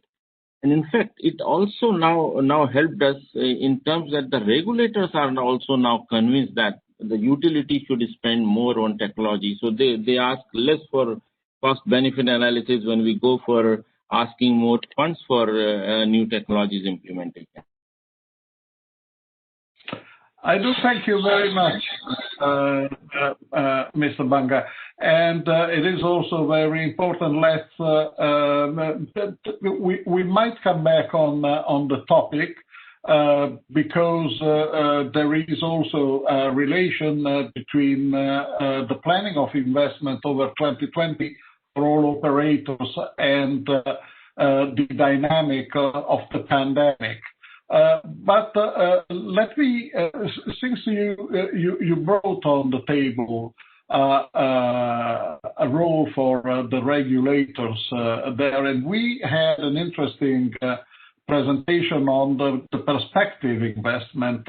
A question for the rest of the panel, and who wants to take this on, please feel free to raise your hand and switch the microphone. I'll give you the floor. It is that probably regulatory remuneration parameters seem to focus on shorter-term reduction in Europe and worldwide. What are your views in general as top operators and mainly global DSO? What are your views on potential risk of underinvestment or an underinvestment stream that might affect the development of the networks in view of this regulatory approach? This is maybe complex, but I think that you had some consideration on this. Knut maybe, or Johan? Yes, thank you, Roberto. Yeah, I think there is a discussion right now regarding the risk of underinvestment, and I think the regulation has a great responsibility because actually we know that there will be a significant increase in the electricity demand going forward. And we also know already now that there will be technology development. As a matter of fact, we already have seen it, and it will just accelerate.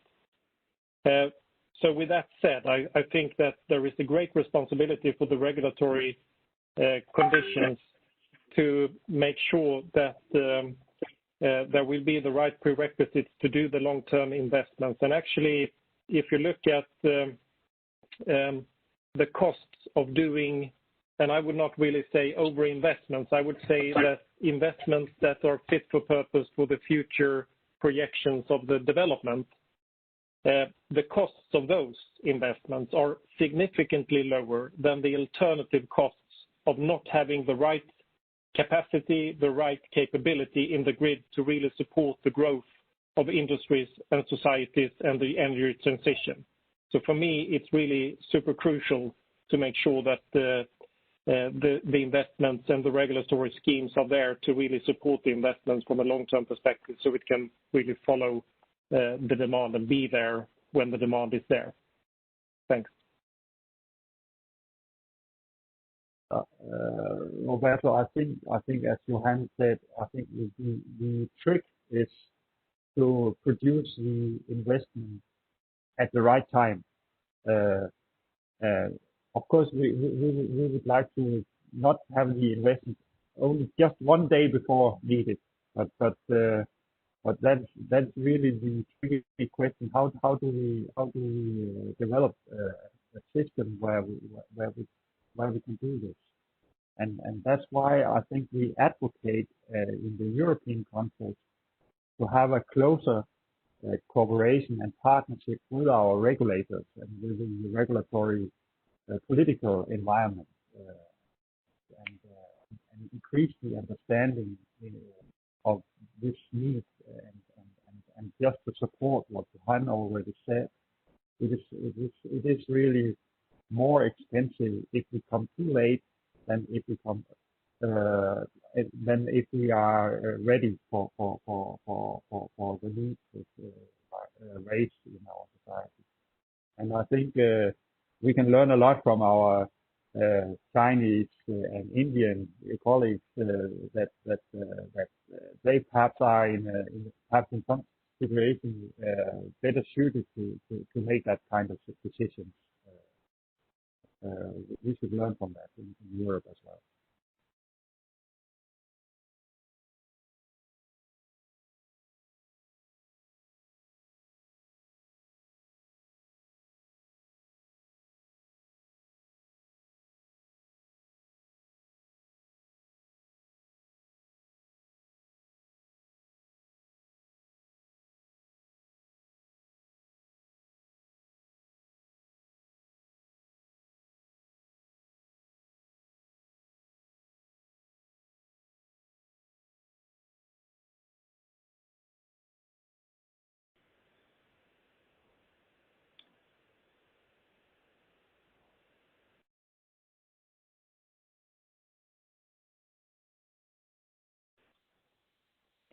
Roberto, you may want to turn off your video. You're having bandwidth issues, and we cannot hear you. Thank you very much, Kathy, for prompting. I hope it's better now. I switched the bandwidth. And it is miserable what is happening in Brussels today because we have all difficulties with the internet. So I said that in the sidelines of this webinar, there is Mark McGranagan that I would like particularly to thank here for the wonderful job he's doing in answering the questions that are flowing in the chat, along with other friends, Knud and other participants to this panel.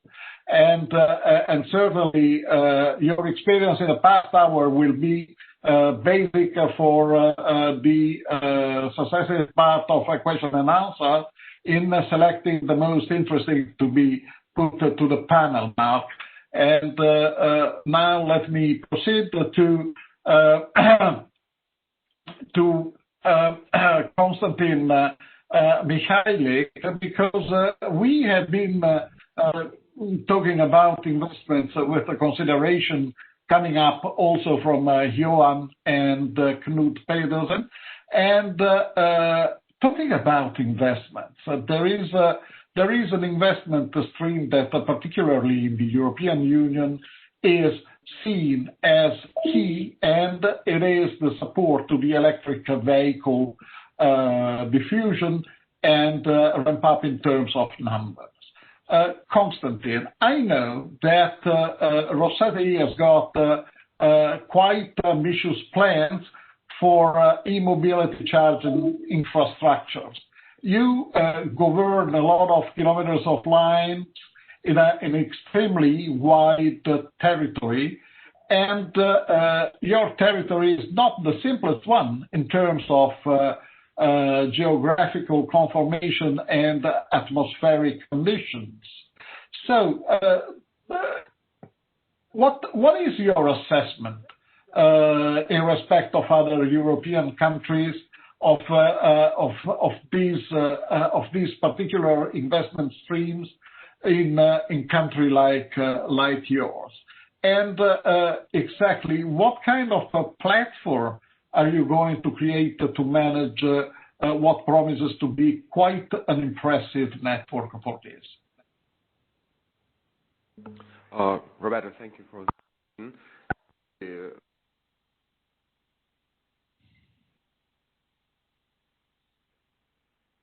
and today we have only less than 10,000 electric vehicles registered in the system. By the way, I wouldn't connect the problem with our geographical or climatal problems, because we know all that one of the most developed European country in the issues of electric vehicles is Norway.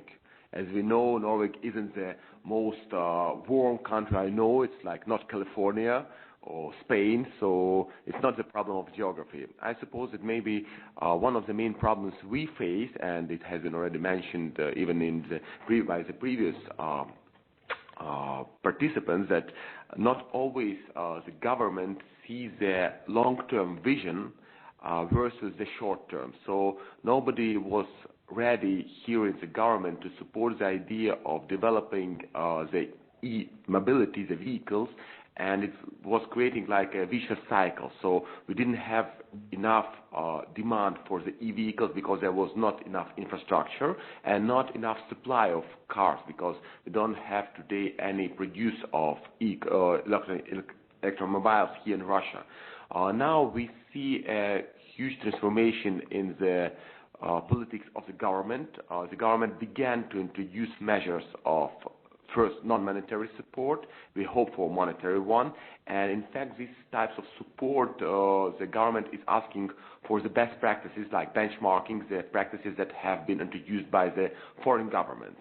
It's really interesting because in fact even being a little behind our partners in other countries, we understand that we see the mistakes that have been made or the problems that have been acquired, and in fact we can offer the best solutions for it. And if we speak about the platform, we try to start on not only on the platform for the cars. It means that like building up the infrastructure or producing the necessary means of help, support for producing the cars, but we are speaking more about trying to introduce the technologies of vehicle-to-grid system, and we are speaking of smart charging solutions that will provide us with possibility to reduce power consumption during peak times by introducing the cars that will be introduced to systems like moving points of providing electricity.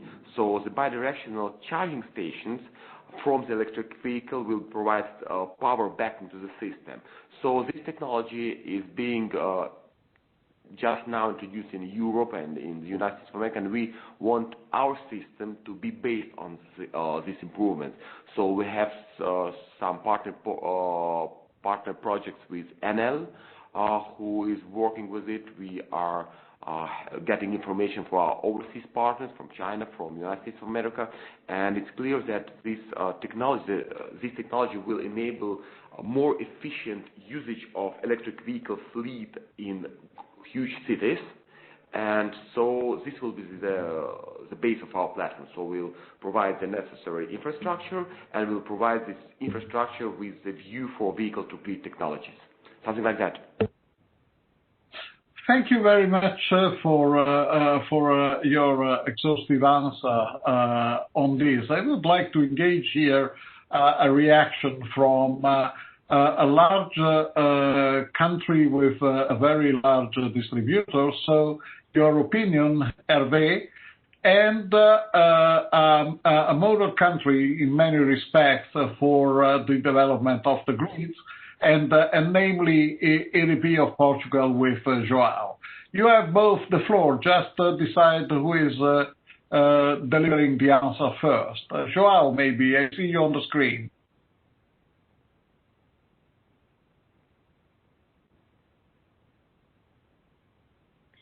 Okay, it's okay now. Yes, Robert, thank you for, first of all, congratulations for the way we are living this morning with our great partners for around the world. Well, I want to come to address one of the points that were referred in the previous presentation. And for me, one of most important issues is about regulation and the incentives for what we need to do. For the last decades, all around the world, we were managed for quality of service, for electricity for all, for markets, the liberalization, and for costs, with a great pressure on costs for the tariffs.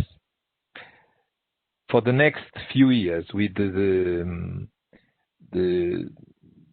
growing renewable generation, and the challenge we have to put the customer in the center of this energy sector, the installing of smart meters, there's a keyword that comes, is flexibility. And for that, we really need a different regulation in a way to create the right incentives for this period. First one, as was referred by Knut, in a way that we have the right incentives to invest for the energy transition. If we want microgeneration, dispatched generation, electric mobility, and this active role of the customers, we need investment on the grid and on the platforms to enable the market. This is what the DSOs want. So we really need to underline the idea that the regulation must look for this period in a different way and find the right incentives. Because on the other side, the shareholders of the company are changing. In the past, we have just utilities. Now there's a lot of funds coming to the sector looking for these companies with a profile with not so much risk as some other areas, but which can create value. So it's an appointment on regulation I want to underline. The other point, just connect with COVID and some of the questions you referred. We are very proud what we did, not just in Europe, but the way we organize our teams, we share experience, we get the equipment, we find solutions in our dispatch center. There's a sense of public service all around the world that we can underline. And that's for us, it was a great pleasure, and we have some help from EPRI, if in a way to be connect with other countries in test solutions for what we need to do. So at this moment, I think we can control the COVID situation, and we need to be prepared for this post-pandemic. That's why this meeting is so useful, because we can discuss about, and tomorrow, I'm sure, I was looking for the program, it's a great program tomorrow. We can look for this investment, the right incentives, because we have, as I said in my presentation, we have the right team, but we are creating the right team. Thank you, Roberto.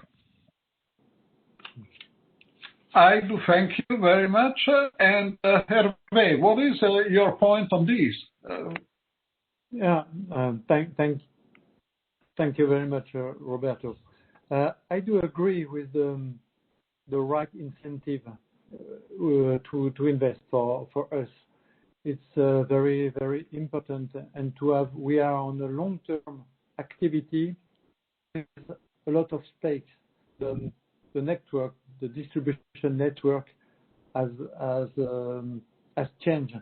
Before we used to take energy from the central and go to the customer, and now we have all the renewable energy and also the electric vehicles, and the flexibility are very important. So the right incentive to invest, the risk we have. I spoke about the climate change, the storm, and so on. So we have to face a lot of risks, and this is very important for us to have a long-term vision for our investment.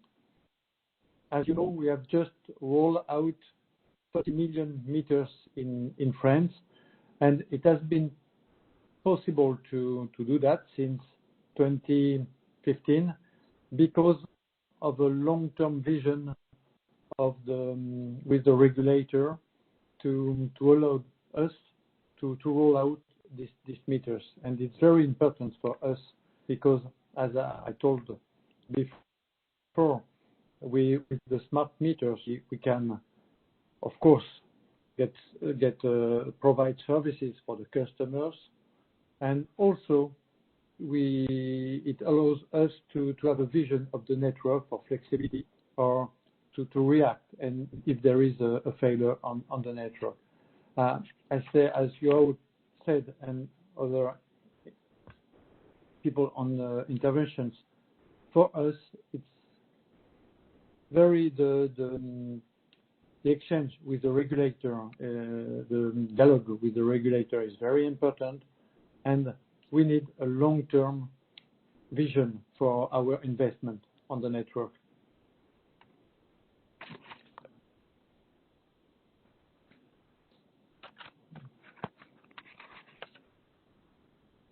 Thank you very much, Hervé, and thank everybody for your contribution into this first round of questions.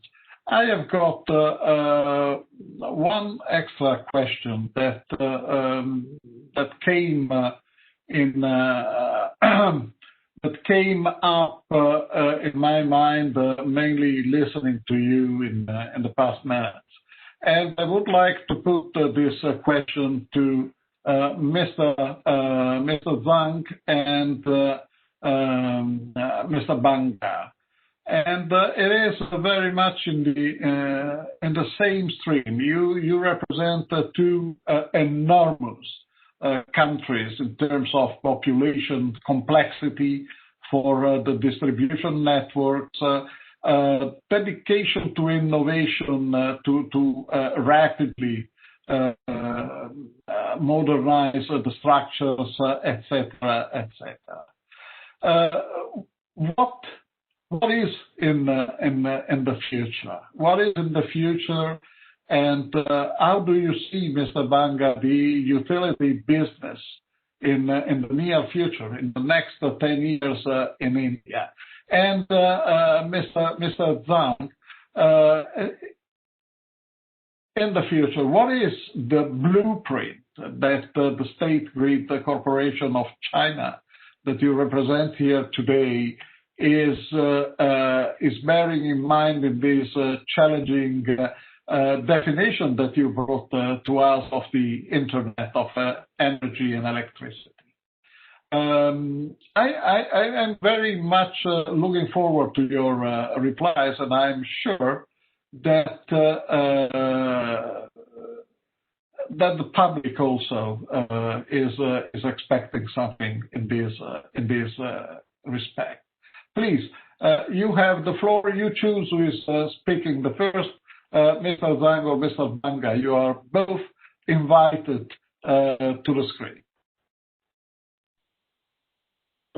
Roberto, in India, right now, the distribution is in hand of the state government, and the federal government has very little role to play.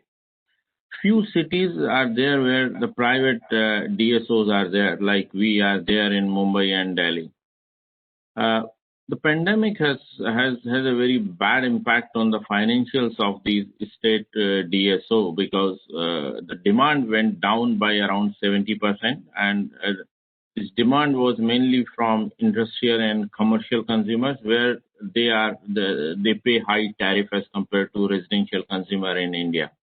So they are in deep financial trouble in India, and acknowledging that the state government and federal government is helping them to either privatize these distribution DSOs or seek private sector investment in these DSO in next 2-3 years for technology investment, and that's the reason why most of these DSOs are not only buying smart meters, but they are looking for someone who solve their commercial inefficiency problems.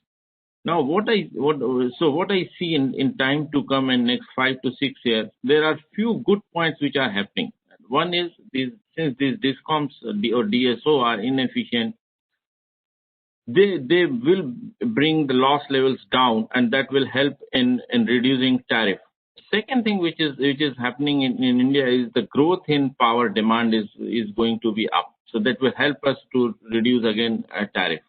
The third thing which is happening is right now presently the thermal generation in India is now getting expired, and the renewable generation is increasing, and the cost of renewable generation is almost 60% of thermal generation. So in time to come, maybe we are at a time when India is seeing the maximum tariff, or the consumer is paying the maximum tariff. I see in next 5 years, even if the investment is there, the impact of investment on tariff in next 5 to 7 years is going to be minimal because of high growth and also because of improvement in efficiency. And these two will help more and more DISCOMs to have technology in place when they will be playing new role in new system as such. So next 5 to 7 years, I don't see in India the tariff will go up for consumer. I see more and more private players will be running DSO as compared to what is the present scenario in DSO is. I see demand to grow up, and the demand in city like Mumbai and Delhi where the demand is not high will be more because of EVs, which will be coming in next 5 year India. So that's how I see it. Now, and in my session when I said how utility will be changing, the private utilities will be changing. Now, because of the integrated systems and the kind of options which are now available, which were not there. For example, storage was an option which was not there 5 years back. Renewable was an option for the consumer was not there 5 years back on the cost-effective basis, if you see. Now, these options the utility have started using to engage with more and more customers. And now with the smart metering data is available, we have started treating each consumer as a unique customer and his requirement we consider as unique and he need a very unique solution. The utility, I think in next 5 years will be engaging more and more by leveraging capacity of data. And that is where you will see the revenue for these utilities will also increasing not from the core of electricity supply, but from the other resources also, and their bottom line, if you see, one will be just by supplying electricity, but there will be a significant contribution from other energy management service, and that is how the utility operations will change in next 5 years in India. Thanks, Roberto. 张总，下面请您回答这个问题。 Thank you very much, Sanjay, for this perspective from the heart of a DSO of India. Very useful, very transparent, and full of good elements for the DSO colleagues and the participants. Mr. Tang, is your turn. What are your evaluation? What is the blueprint of the State Grid Corporation for the few years to come? 张总，下面请您回答我们公司的这个蓝图对于能源互联网建设方面。非常感谢啊。中国国家电网公司呢。Thank you, Mr. Robert. SGCC is going to build an energy internet ecosystem in the future. 可以从几个方面去描述吧。 I have the following aspects to speak. The first one is to create new business models from our existing resources and deepen data sharing applications through platform construction and operation, so as to create a new growth for the company. 电网的新的增长期。第二方面是在综合能源服务。 The second one is to insist on science and technology innovation, deepen our research and development, and broaden market in integrated energy services, distributed energy services, new energy vehicle services, energy e-commerce, and industry finance collaboration to promote the development of related industrial chain. The third is to promote cooperation among various entities such as governments, industries, and enterprises, strengthen transboundary integration, and build an energy internet ecosystem with all entities. Thank you. Thank you for your answer and thank you for your participation. Please stay online if you have some minutes time. And I would like to ask whether Mac Granagan is online. Mark, are you there? Good. Thank you very much for the precious job you carried out in the chat and answering to all those questions. Mark, I've got a couple of questions for the panel that emerge from the chat that you deem as extremely valuable or important to ask the distinguished participants here to deliver their views. There's a lot of themes that have come out of the chat discussion, but I think I'll ask one of my own instead that I think is very important, and I'm going to ask it tomorrow as well. And that is on the topic of energy justice and thoughts from the panel on how we direct these investments that are required for the grid to make sure that disadvantaged communities and customers on the network get the resiliency benefits and the reliability and the benefits of distributed resources, as well as the wealthier and customers on the grid. How can we? Are there things that we need to do to encourage that? You might have noticed that one of President Biden's new appointees, Shalonda Baker, is a new position called the Director of Energy Justice in a part of the Department of Energy in the U.S. And she's promoting a very strong community engagement and community responsibility for the resources and reliability and resiliency. So I just throw that out there as as for the panel for maybe thoughts on how we can help with this emphasis of energy justice.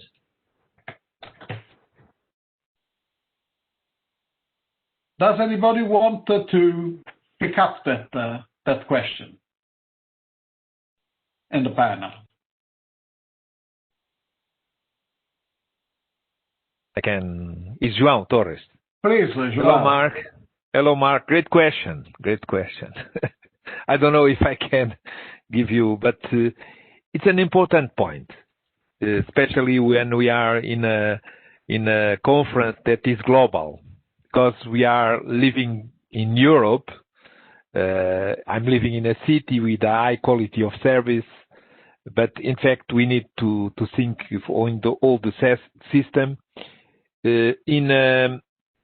With the idea that the main idea that electrification is one of the great challenges in next few years, and first idea is we need to think long term, and it's important about for the question you address. In fact, if you want to increase the resilience everywhere, we need to have generation and grids and balance and manage the grid everywhere. You can say that, but we manage the grid everywhere. No, I'm saying that local communities must take a role, that the condominiums take a role, the dispatched storage is waiting, dispatched solar, dispatched wind farms, and the challenge for the DSOs is to be pre-ready, and we're trying to do it. As I referred, we move from our mindset clearly for this energy transitions challenge, and the major challenge we have is to manage this complexity that are increasing, especially on low voltage. And if we can do it, everyone can be part of the sector with the famous prosumer, that generation and consumer, the electric vehicles connecting different directions, vehicle to grid, grid to vehicle. And I think it's a great challenge if we can allow, if I use the word allow with very carefully, everyone to be producer, to be consumer, and the great challenge that we have as DSOs and TSOs to manage all of this complexity on time with the best solutions, because the best solutions are the right answer to keep the tariffs at the same level and avoid any increasing that it's important to achieve. So this platform that we are trying to create, integrated to manage our grid, I think is the answer. to be the enabler for what you are asking for. Thank you. Thank you very much. Yeah, very good. And I think the European emphasis on being able to support local energy communities and developing that platform is going to be very important. We had a lot of discussions in the chat around smart metering and regulatory innovation. I think these are very appropriate for ongoing discussion.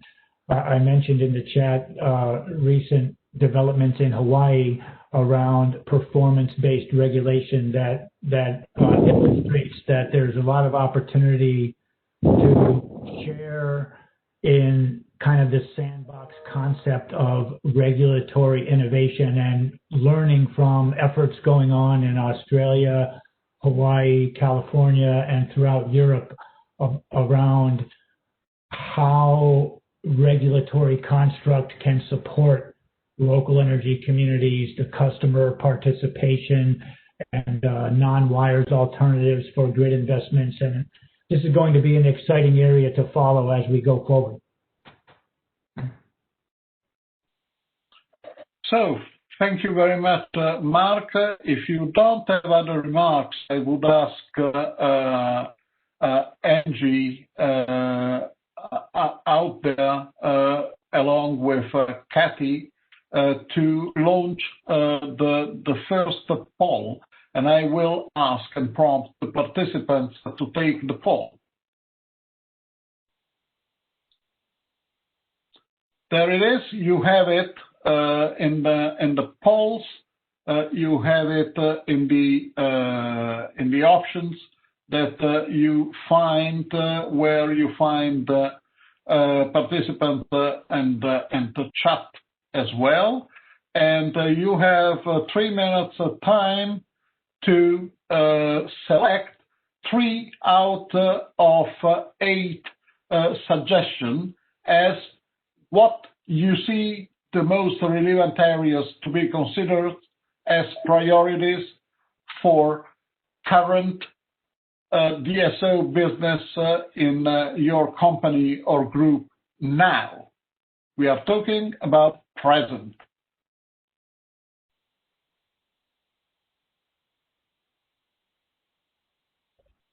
It's a great list. It should be very interesting. Reply yourself as well. Huh? I just did it. I'm in. 1 minute to go. Please take the poll. And while the time is completed, I would like to draw your attention also on that logo that you see on the screen on the right, Global DSO. Global DSO is the concept that inspired this cooperation among E.DSO, EPRI, Eurelectric, based on the initial idea of Enel and Rosseti, to provide a discussion platform for the global DSOs. And global DSO is something that will continue, and will continue with a website that will be launched after this online event. And our program is, and our mission is to go for a second edition in 2022, and in between collect discussion material enough to feed a website and to feed the further online, offline discussions.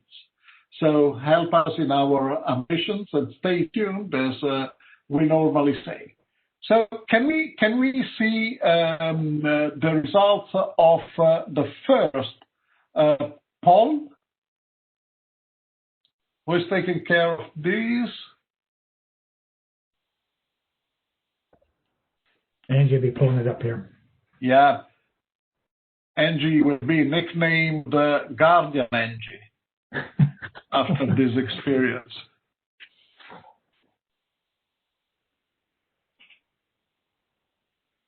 There it is. As you see, there are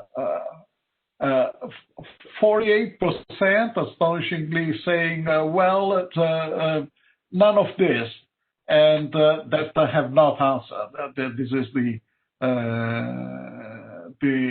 point. But among the respondents, we have got 39% is flexibility, digitalization 38%, and then to follow, we have got resilience 20%, and then customer care is on, and engagement is on 17, as you say.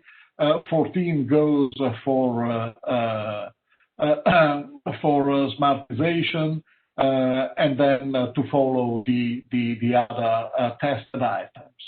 I would like you now to take another 3 minutes time in answering, if possible, the second poll, which are the same topics but projected in the next 10 years. What is your assessment for the next 10 years in terms of the 3 items that will be most influential here? Here we go. You have it. And you have got here 5 minutes. We can shorten the time. I Yes, did not get a shorten chance to change it. Yes, shorten it if possible. Because 5 is a bit too long. I think that our participants have got clear ideas about what is going on, and then if you can bring the results of the poll on the main screen, maybe we shall have one additional question for the panel.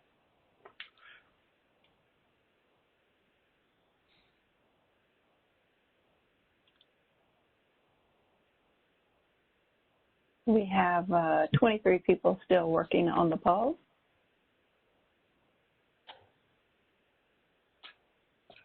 You are monitoring it, you decide when to stop it. Yes, sir. Thank you very much.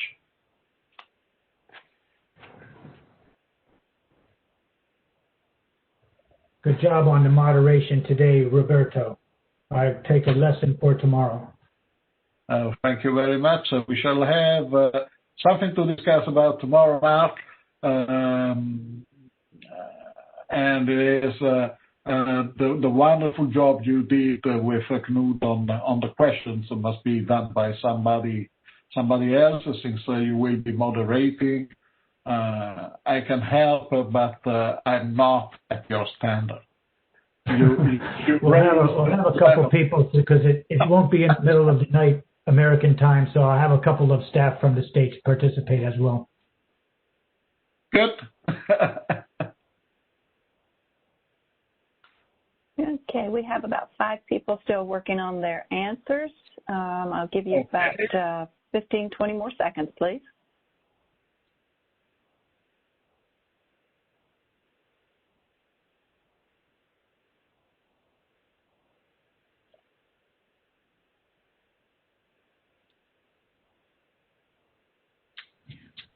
I thought that the Eurelectric study on the investment requirements was a great way to introduce the discussion, and we'll have a recording of that that will also launch the discussion tomorrow.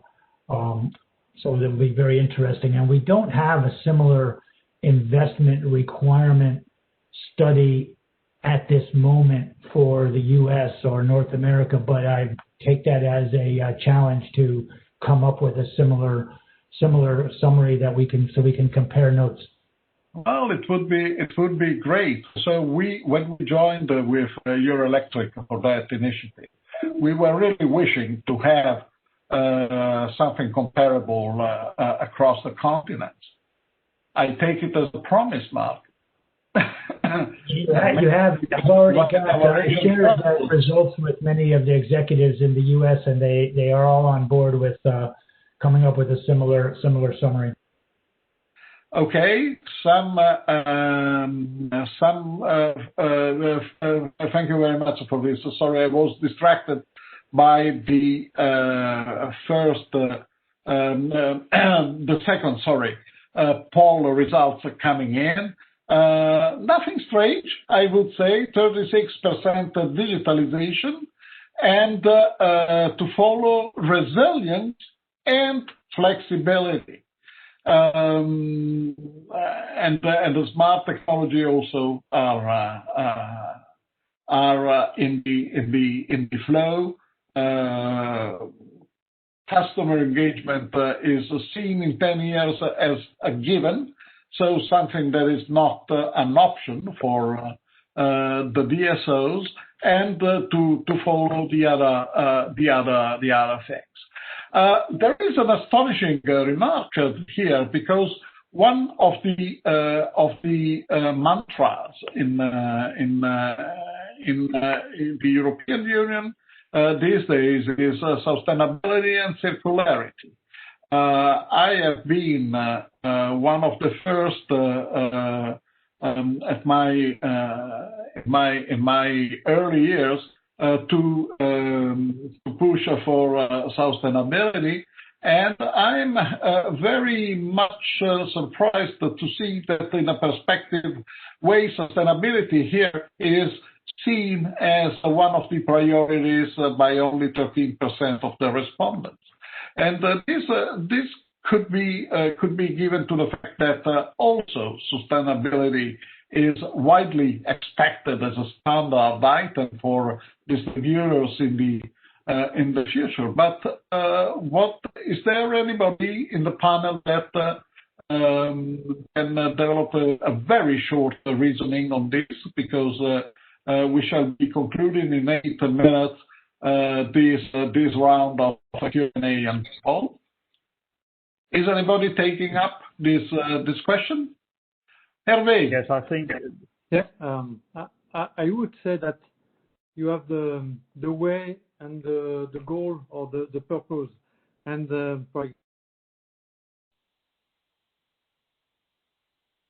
digital network.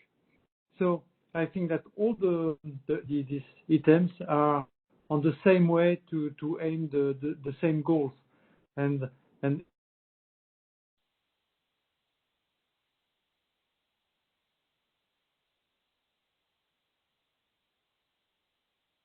so I think that everything are on the same way. And if you want to have a lot of renewable energy, also you need a digital network. And also, if you want to have rapid reaction when you have a storm, also you need a digital network. I think all these items are on the same way to aim the same goals.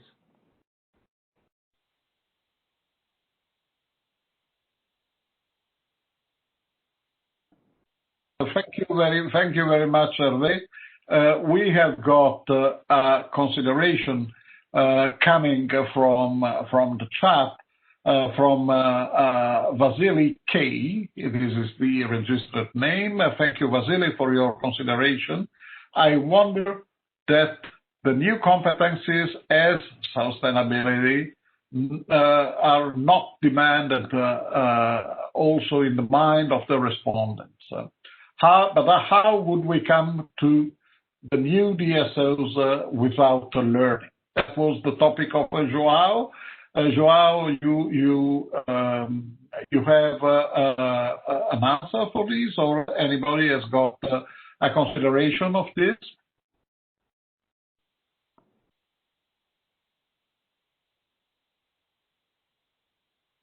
Repeat, Robert. Yes. The question from Vasily was how would we come to the new DSOs without learning?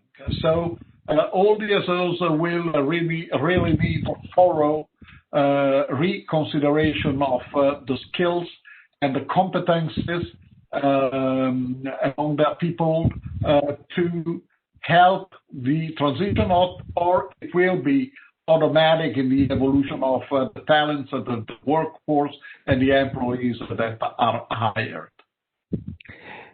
Well, in fact, we need to keep the same profile. For resilience and climate change, we need to keep the right profile in a way to give the right answers. In fact, what is much more important in the future are the new competencies, and for that we are in some way in a very competitive market. For instance, we have some issues of cybersecurity, and all the market is looking for cybersecurity specialists. For the future, we need to get some data scientists, and all the market are looking for that profile. So we have now we need to keep the same profile like in the past, and we are well known for that. And this is our major work to keep the lights on. But for the energy transition, we need different competencies. And the challenge is to be on a competitive market trying to keep talent, this new talent. It's not easy. In my company, we lost in the last few years people from cybersecurity to the bank, for instance, or data analysts to the supermarkets, for instance. So it's new for us.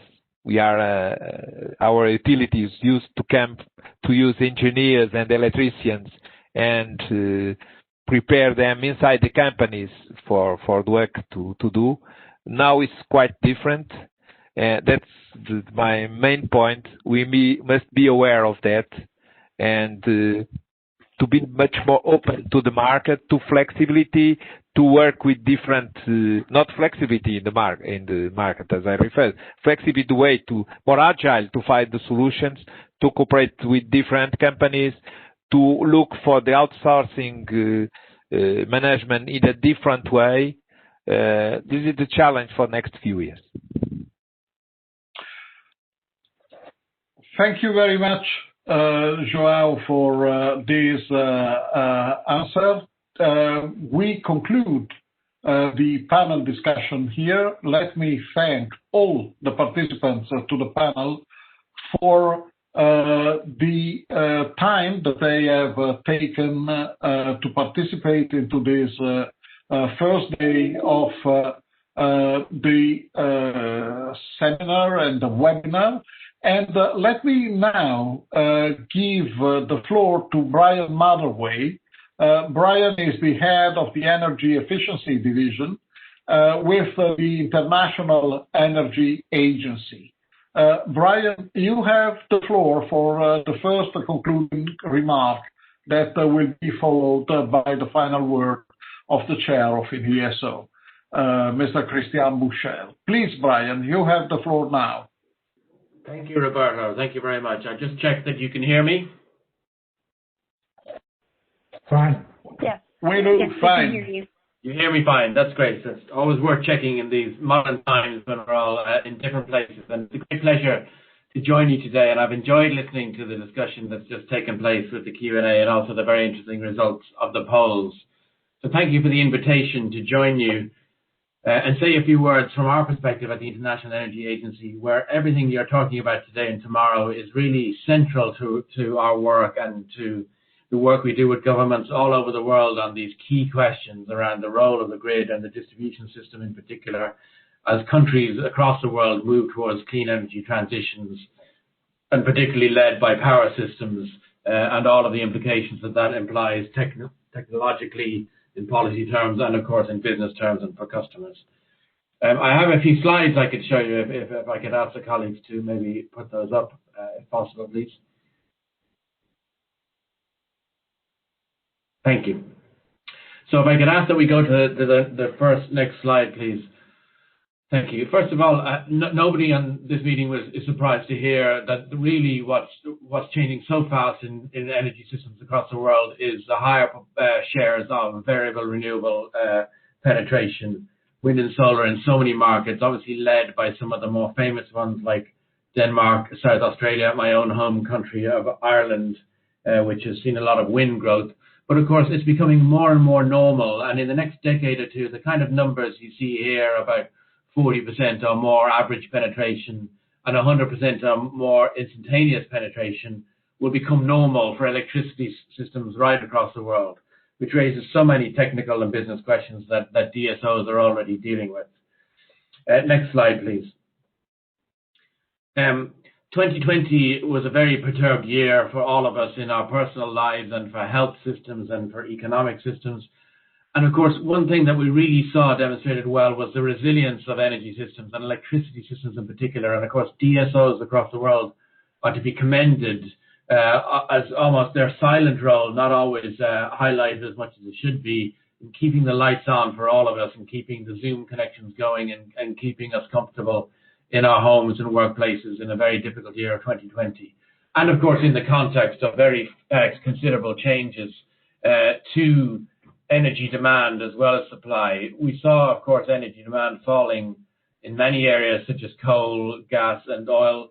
Electricity, not so much, but we did see impressive and maybe to some surprising growth of renewable penetration in 2020, where renewables was the only fuel source in the global energy system that actually grew in 2020. And in fact, as many of you will have seen figures from China just in the last few days that show the strength of that growth and its likelihood to continue into 2021. Next slide, please. Of course, this requires investment in grids, and sometimes we focus a lot on the supply side, but not necessarily the transmission and distribution system side. And when we need greater investment in grids across the world, we're actually seeing a faltering. Our tracking of global investment in grids show that in the last couple of years, even before 2020, we've seen a certain fall off in investment in grids around the world, which is a troubling statistic to see in terms of the role of grids in all of the dimensions we've been talking about here: clean energy transitions, resilience, and digitizing the energy systems. Now, we do see within that faltering investment that the digitalization share, the share of investment going to digital dimensions of grids, is actually climbing steadily, which is understandable and also to be welcomed. And in the next slide, we can see that in a little more detail, which this is actually looking at the whole power system, not just grids. But you can see that that investment in digital dimensions is actually growing, and particularly in the last couple of years in what I'll describe as more advanced digital dimensions, such as artificial intelligence, big data, and of course smarter control and smarter demand-side involvement.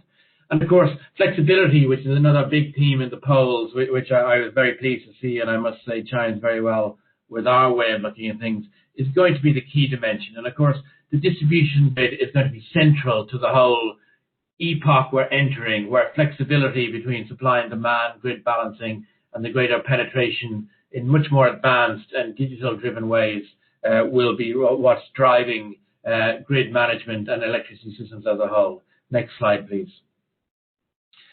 We see that there are many dimensions to flexibility, and of course, we're seeing it driven not just by variable renewables, but also by the need to have more responsive, more dynamic grids, and of course, cleaner, available, and affordable energy across the whole world. Electric vehicles, of course, was again a very surprisingly strong year for electric vehicles in 2020, when other parts of the car market suffered more. Many people think we're really at a cusp of when electric vehicles will become the norm in many markets, but of course, for now, they're still a relatively small share of the overall fleet, but that may change quite soon. And of course, they offer some very interesting considerations, both challenges and opportunities, but particularly opportunities to be part of a more flexible, dynamic system in the future. And of course, demand itself. Speaking from the energy efficiency side, the whole concept of energy efficiency is changing. In the past, we used to think about energy efficiency being how much electricity an appliance might use over the course of a year. But now, of course, we think about the instantaneous use of energy of that appliance, and in ways that at certain times of day in certain markets, demand reduction has no value because of the availability of cheap, clean renewables, whereas just a few hours later it may have very considerable value. So the whole world of energy efficiency is shifting its thinking towards what I might describe as a merger of what was traditionally thought as the separate domain of demand-side response and demand flexibility. All of these concepts are being brought together in the context of 21st century grids, particularly driven by digitalization technologies that really change the possibilities for how we manage grids and how we deliver clean electricity to the globe. And of course, this has many regulatory, policy and business implications. And I must say that in many cases, I think that regulators and governments are still catching up with some of the technological possibilities and some of the emerging business models we're seeing. And I think the concept of regulatory readiness and policy readiness is really going to be key in the coming years and decades as we shift towards a new paradigm in grids. Next slide, please. I just want to say a few words about us in the IEA and just to stress that we are a willing partner in these discussions and in this analysis in relation to the shifts we're seeing in distribution systems and in electricity systems as a whole. The IEA is very focused on working with governments all over the world to drive greater ambition and also faster and more robust implementation of clean energy transitions towards a goal of net zero emissions. And in fact, just recently we announced that we will soon publish our first ever comprehensive roadmap of what a net zero energy system might look like in 2050. And we'll be publishing that analysis in May of this year. Before that as well, we'll be holding our second Global Clean Energy Transition Summit on the 31st of March, which will be co-hosted by the IEA and by the president of COP26, Alok Sharma. And that will be live streamed across the world. So you're very welcome to join us on the 31st of March, where, of course, this dimension of clean grids and clean electricity systems will be central to the debate. So we're deploying our modeling analysis, our data, and our convening role to bring governments together and supply evidence and supply learning of best practice to help understand what the next phase of energy systems in the round might look like. I want to just draw attention to one particular project on the next slide, please, which is called Digital Demand-Driven Electricity Networks Initiative, or 3DEN for short, or slightly for short anyway.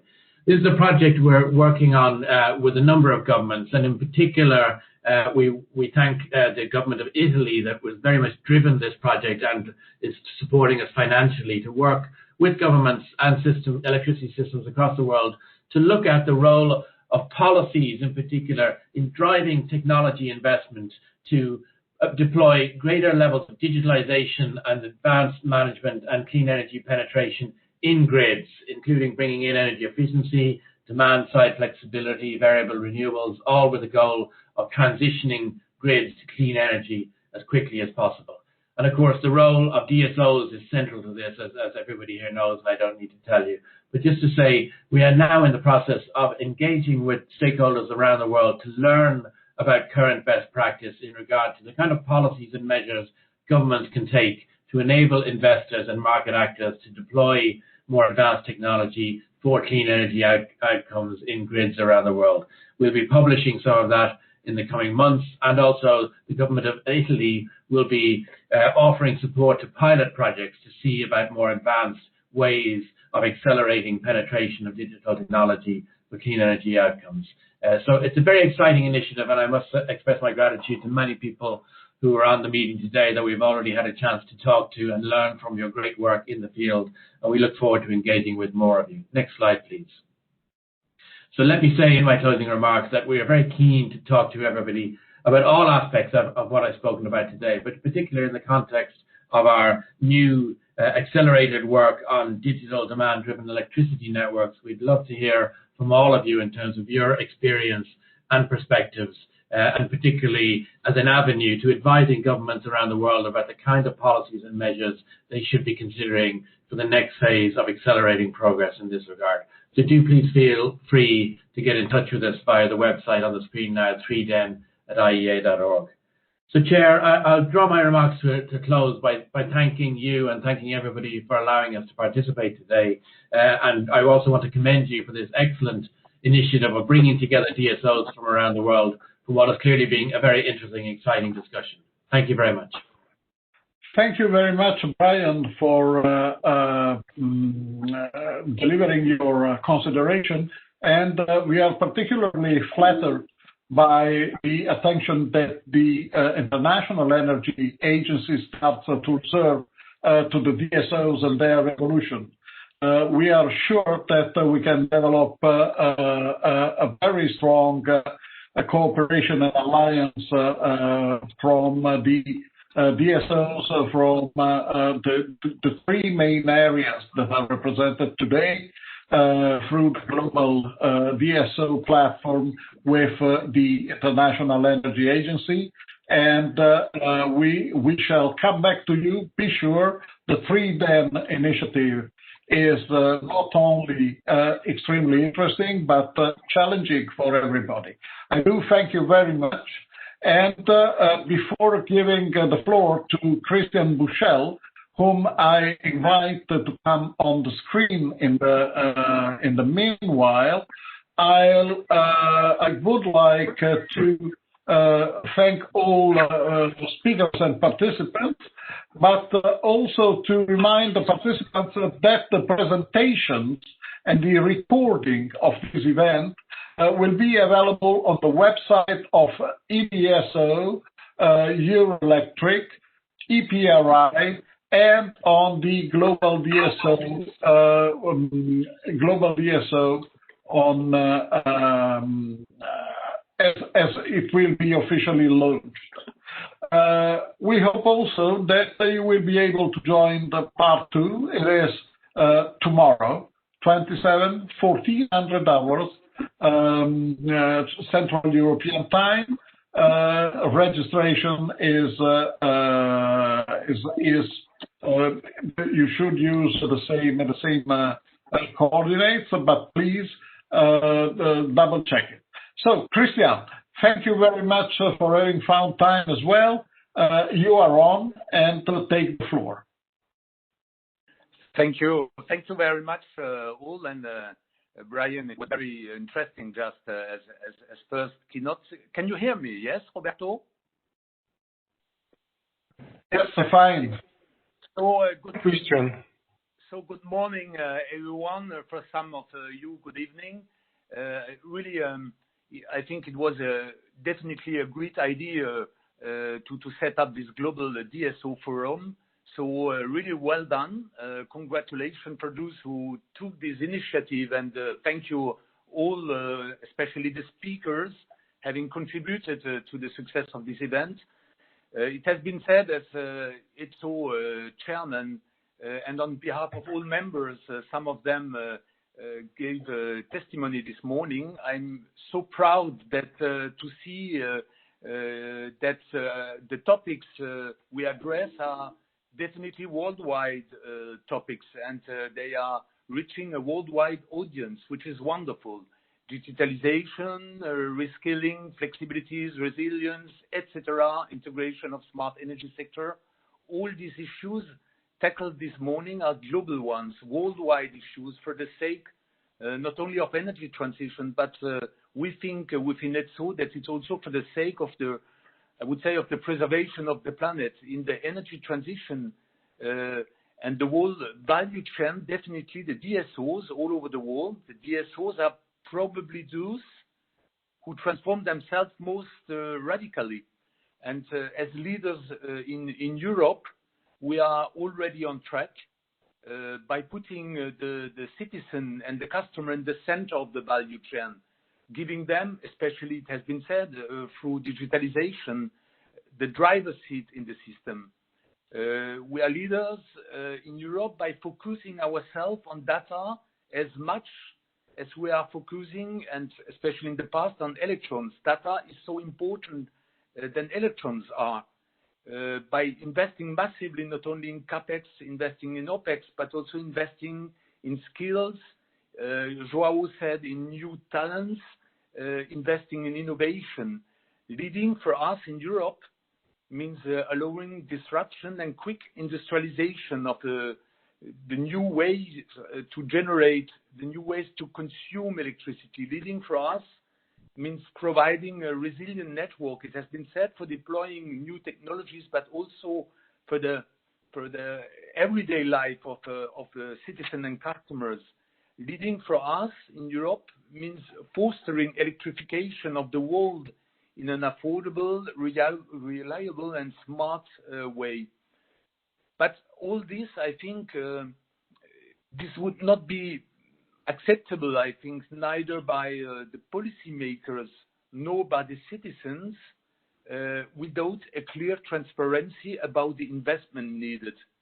This is the reason why Eurelectric and E.DSO together with our respective members elaborated this power distribution grid as critical enabler study. This study, you have seen it, which was presented largely several days ago. It has aims really to assess the levels and implication of the energy transition in Europe power system grid. We do have a strong conviction that investment in network it's not an option.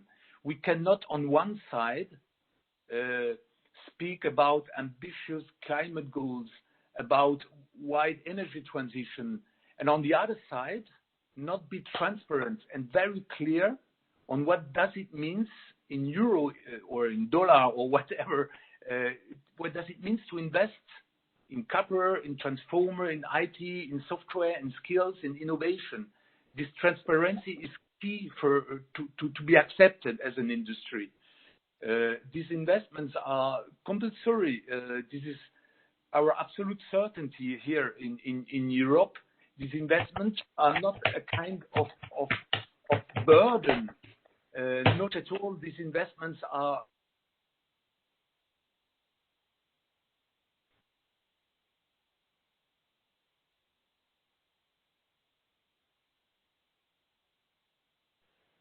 Christian.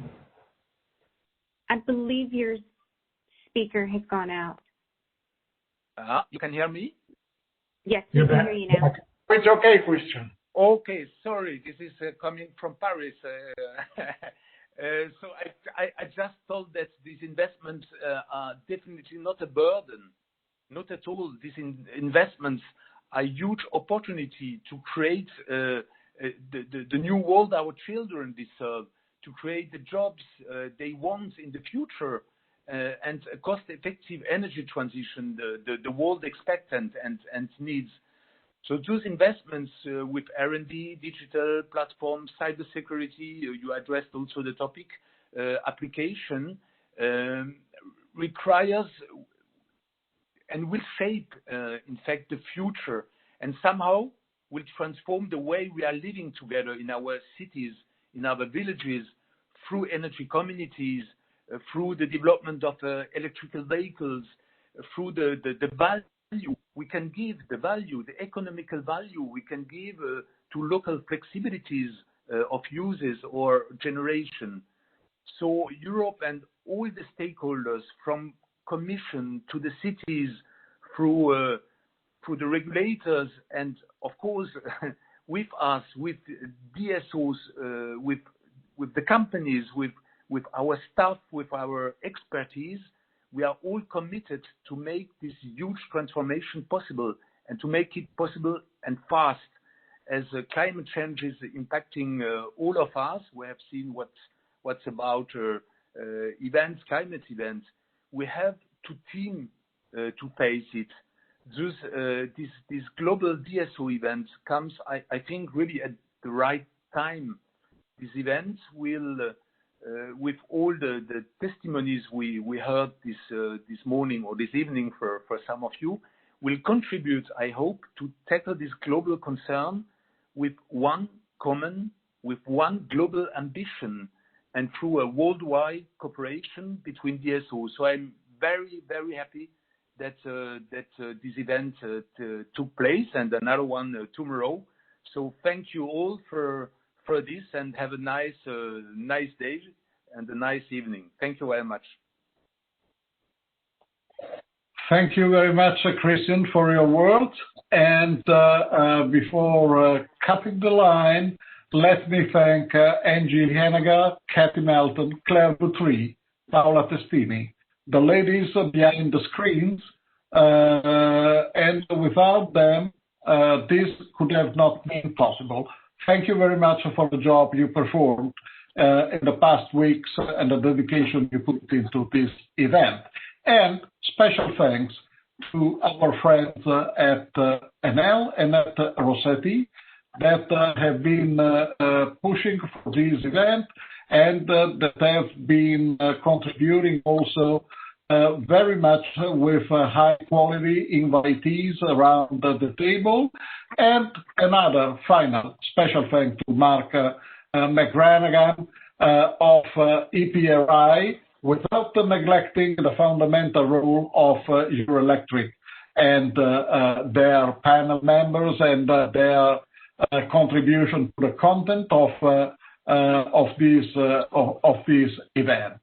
Mark, wishing you all the best for the event tomorrow on the other side of the world, and I will be attending and I will be supporting. Thank you very much to all participants. Great job, everyone.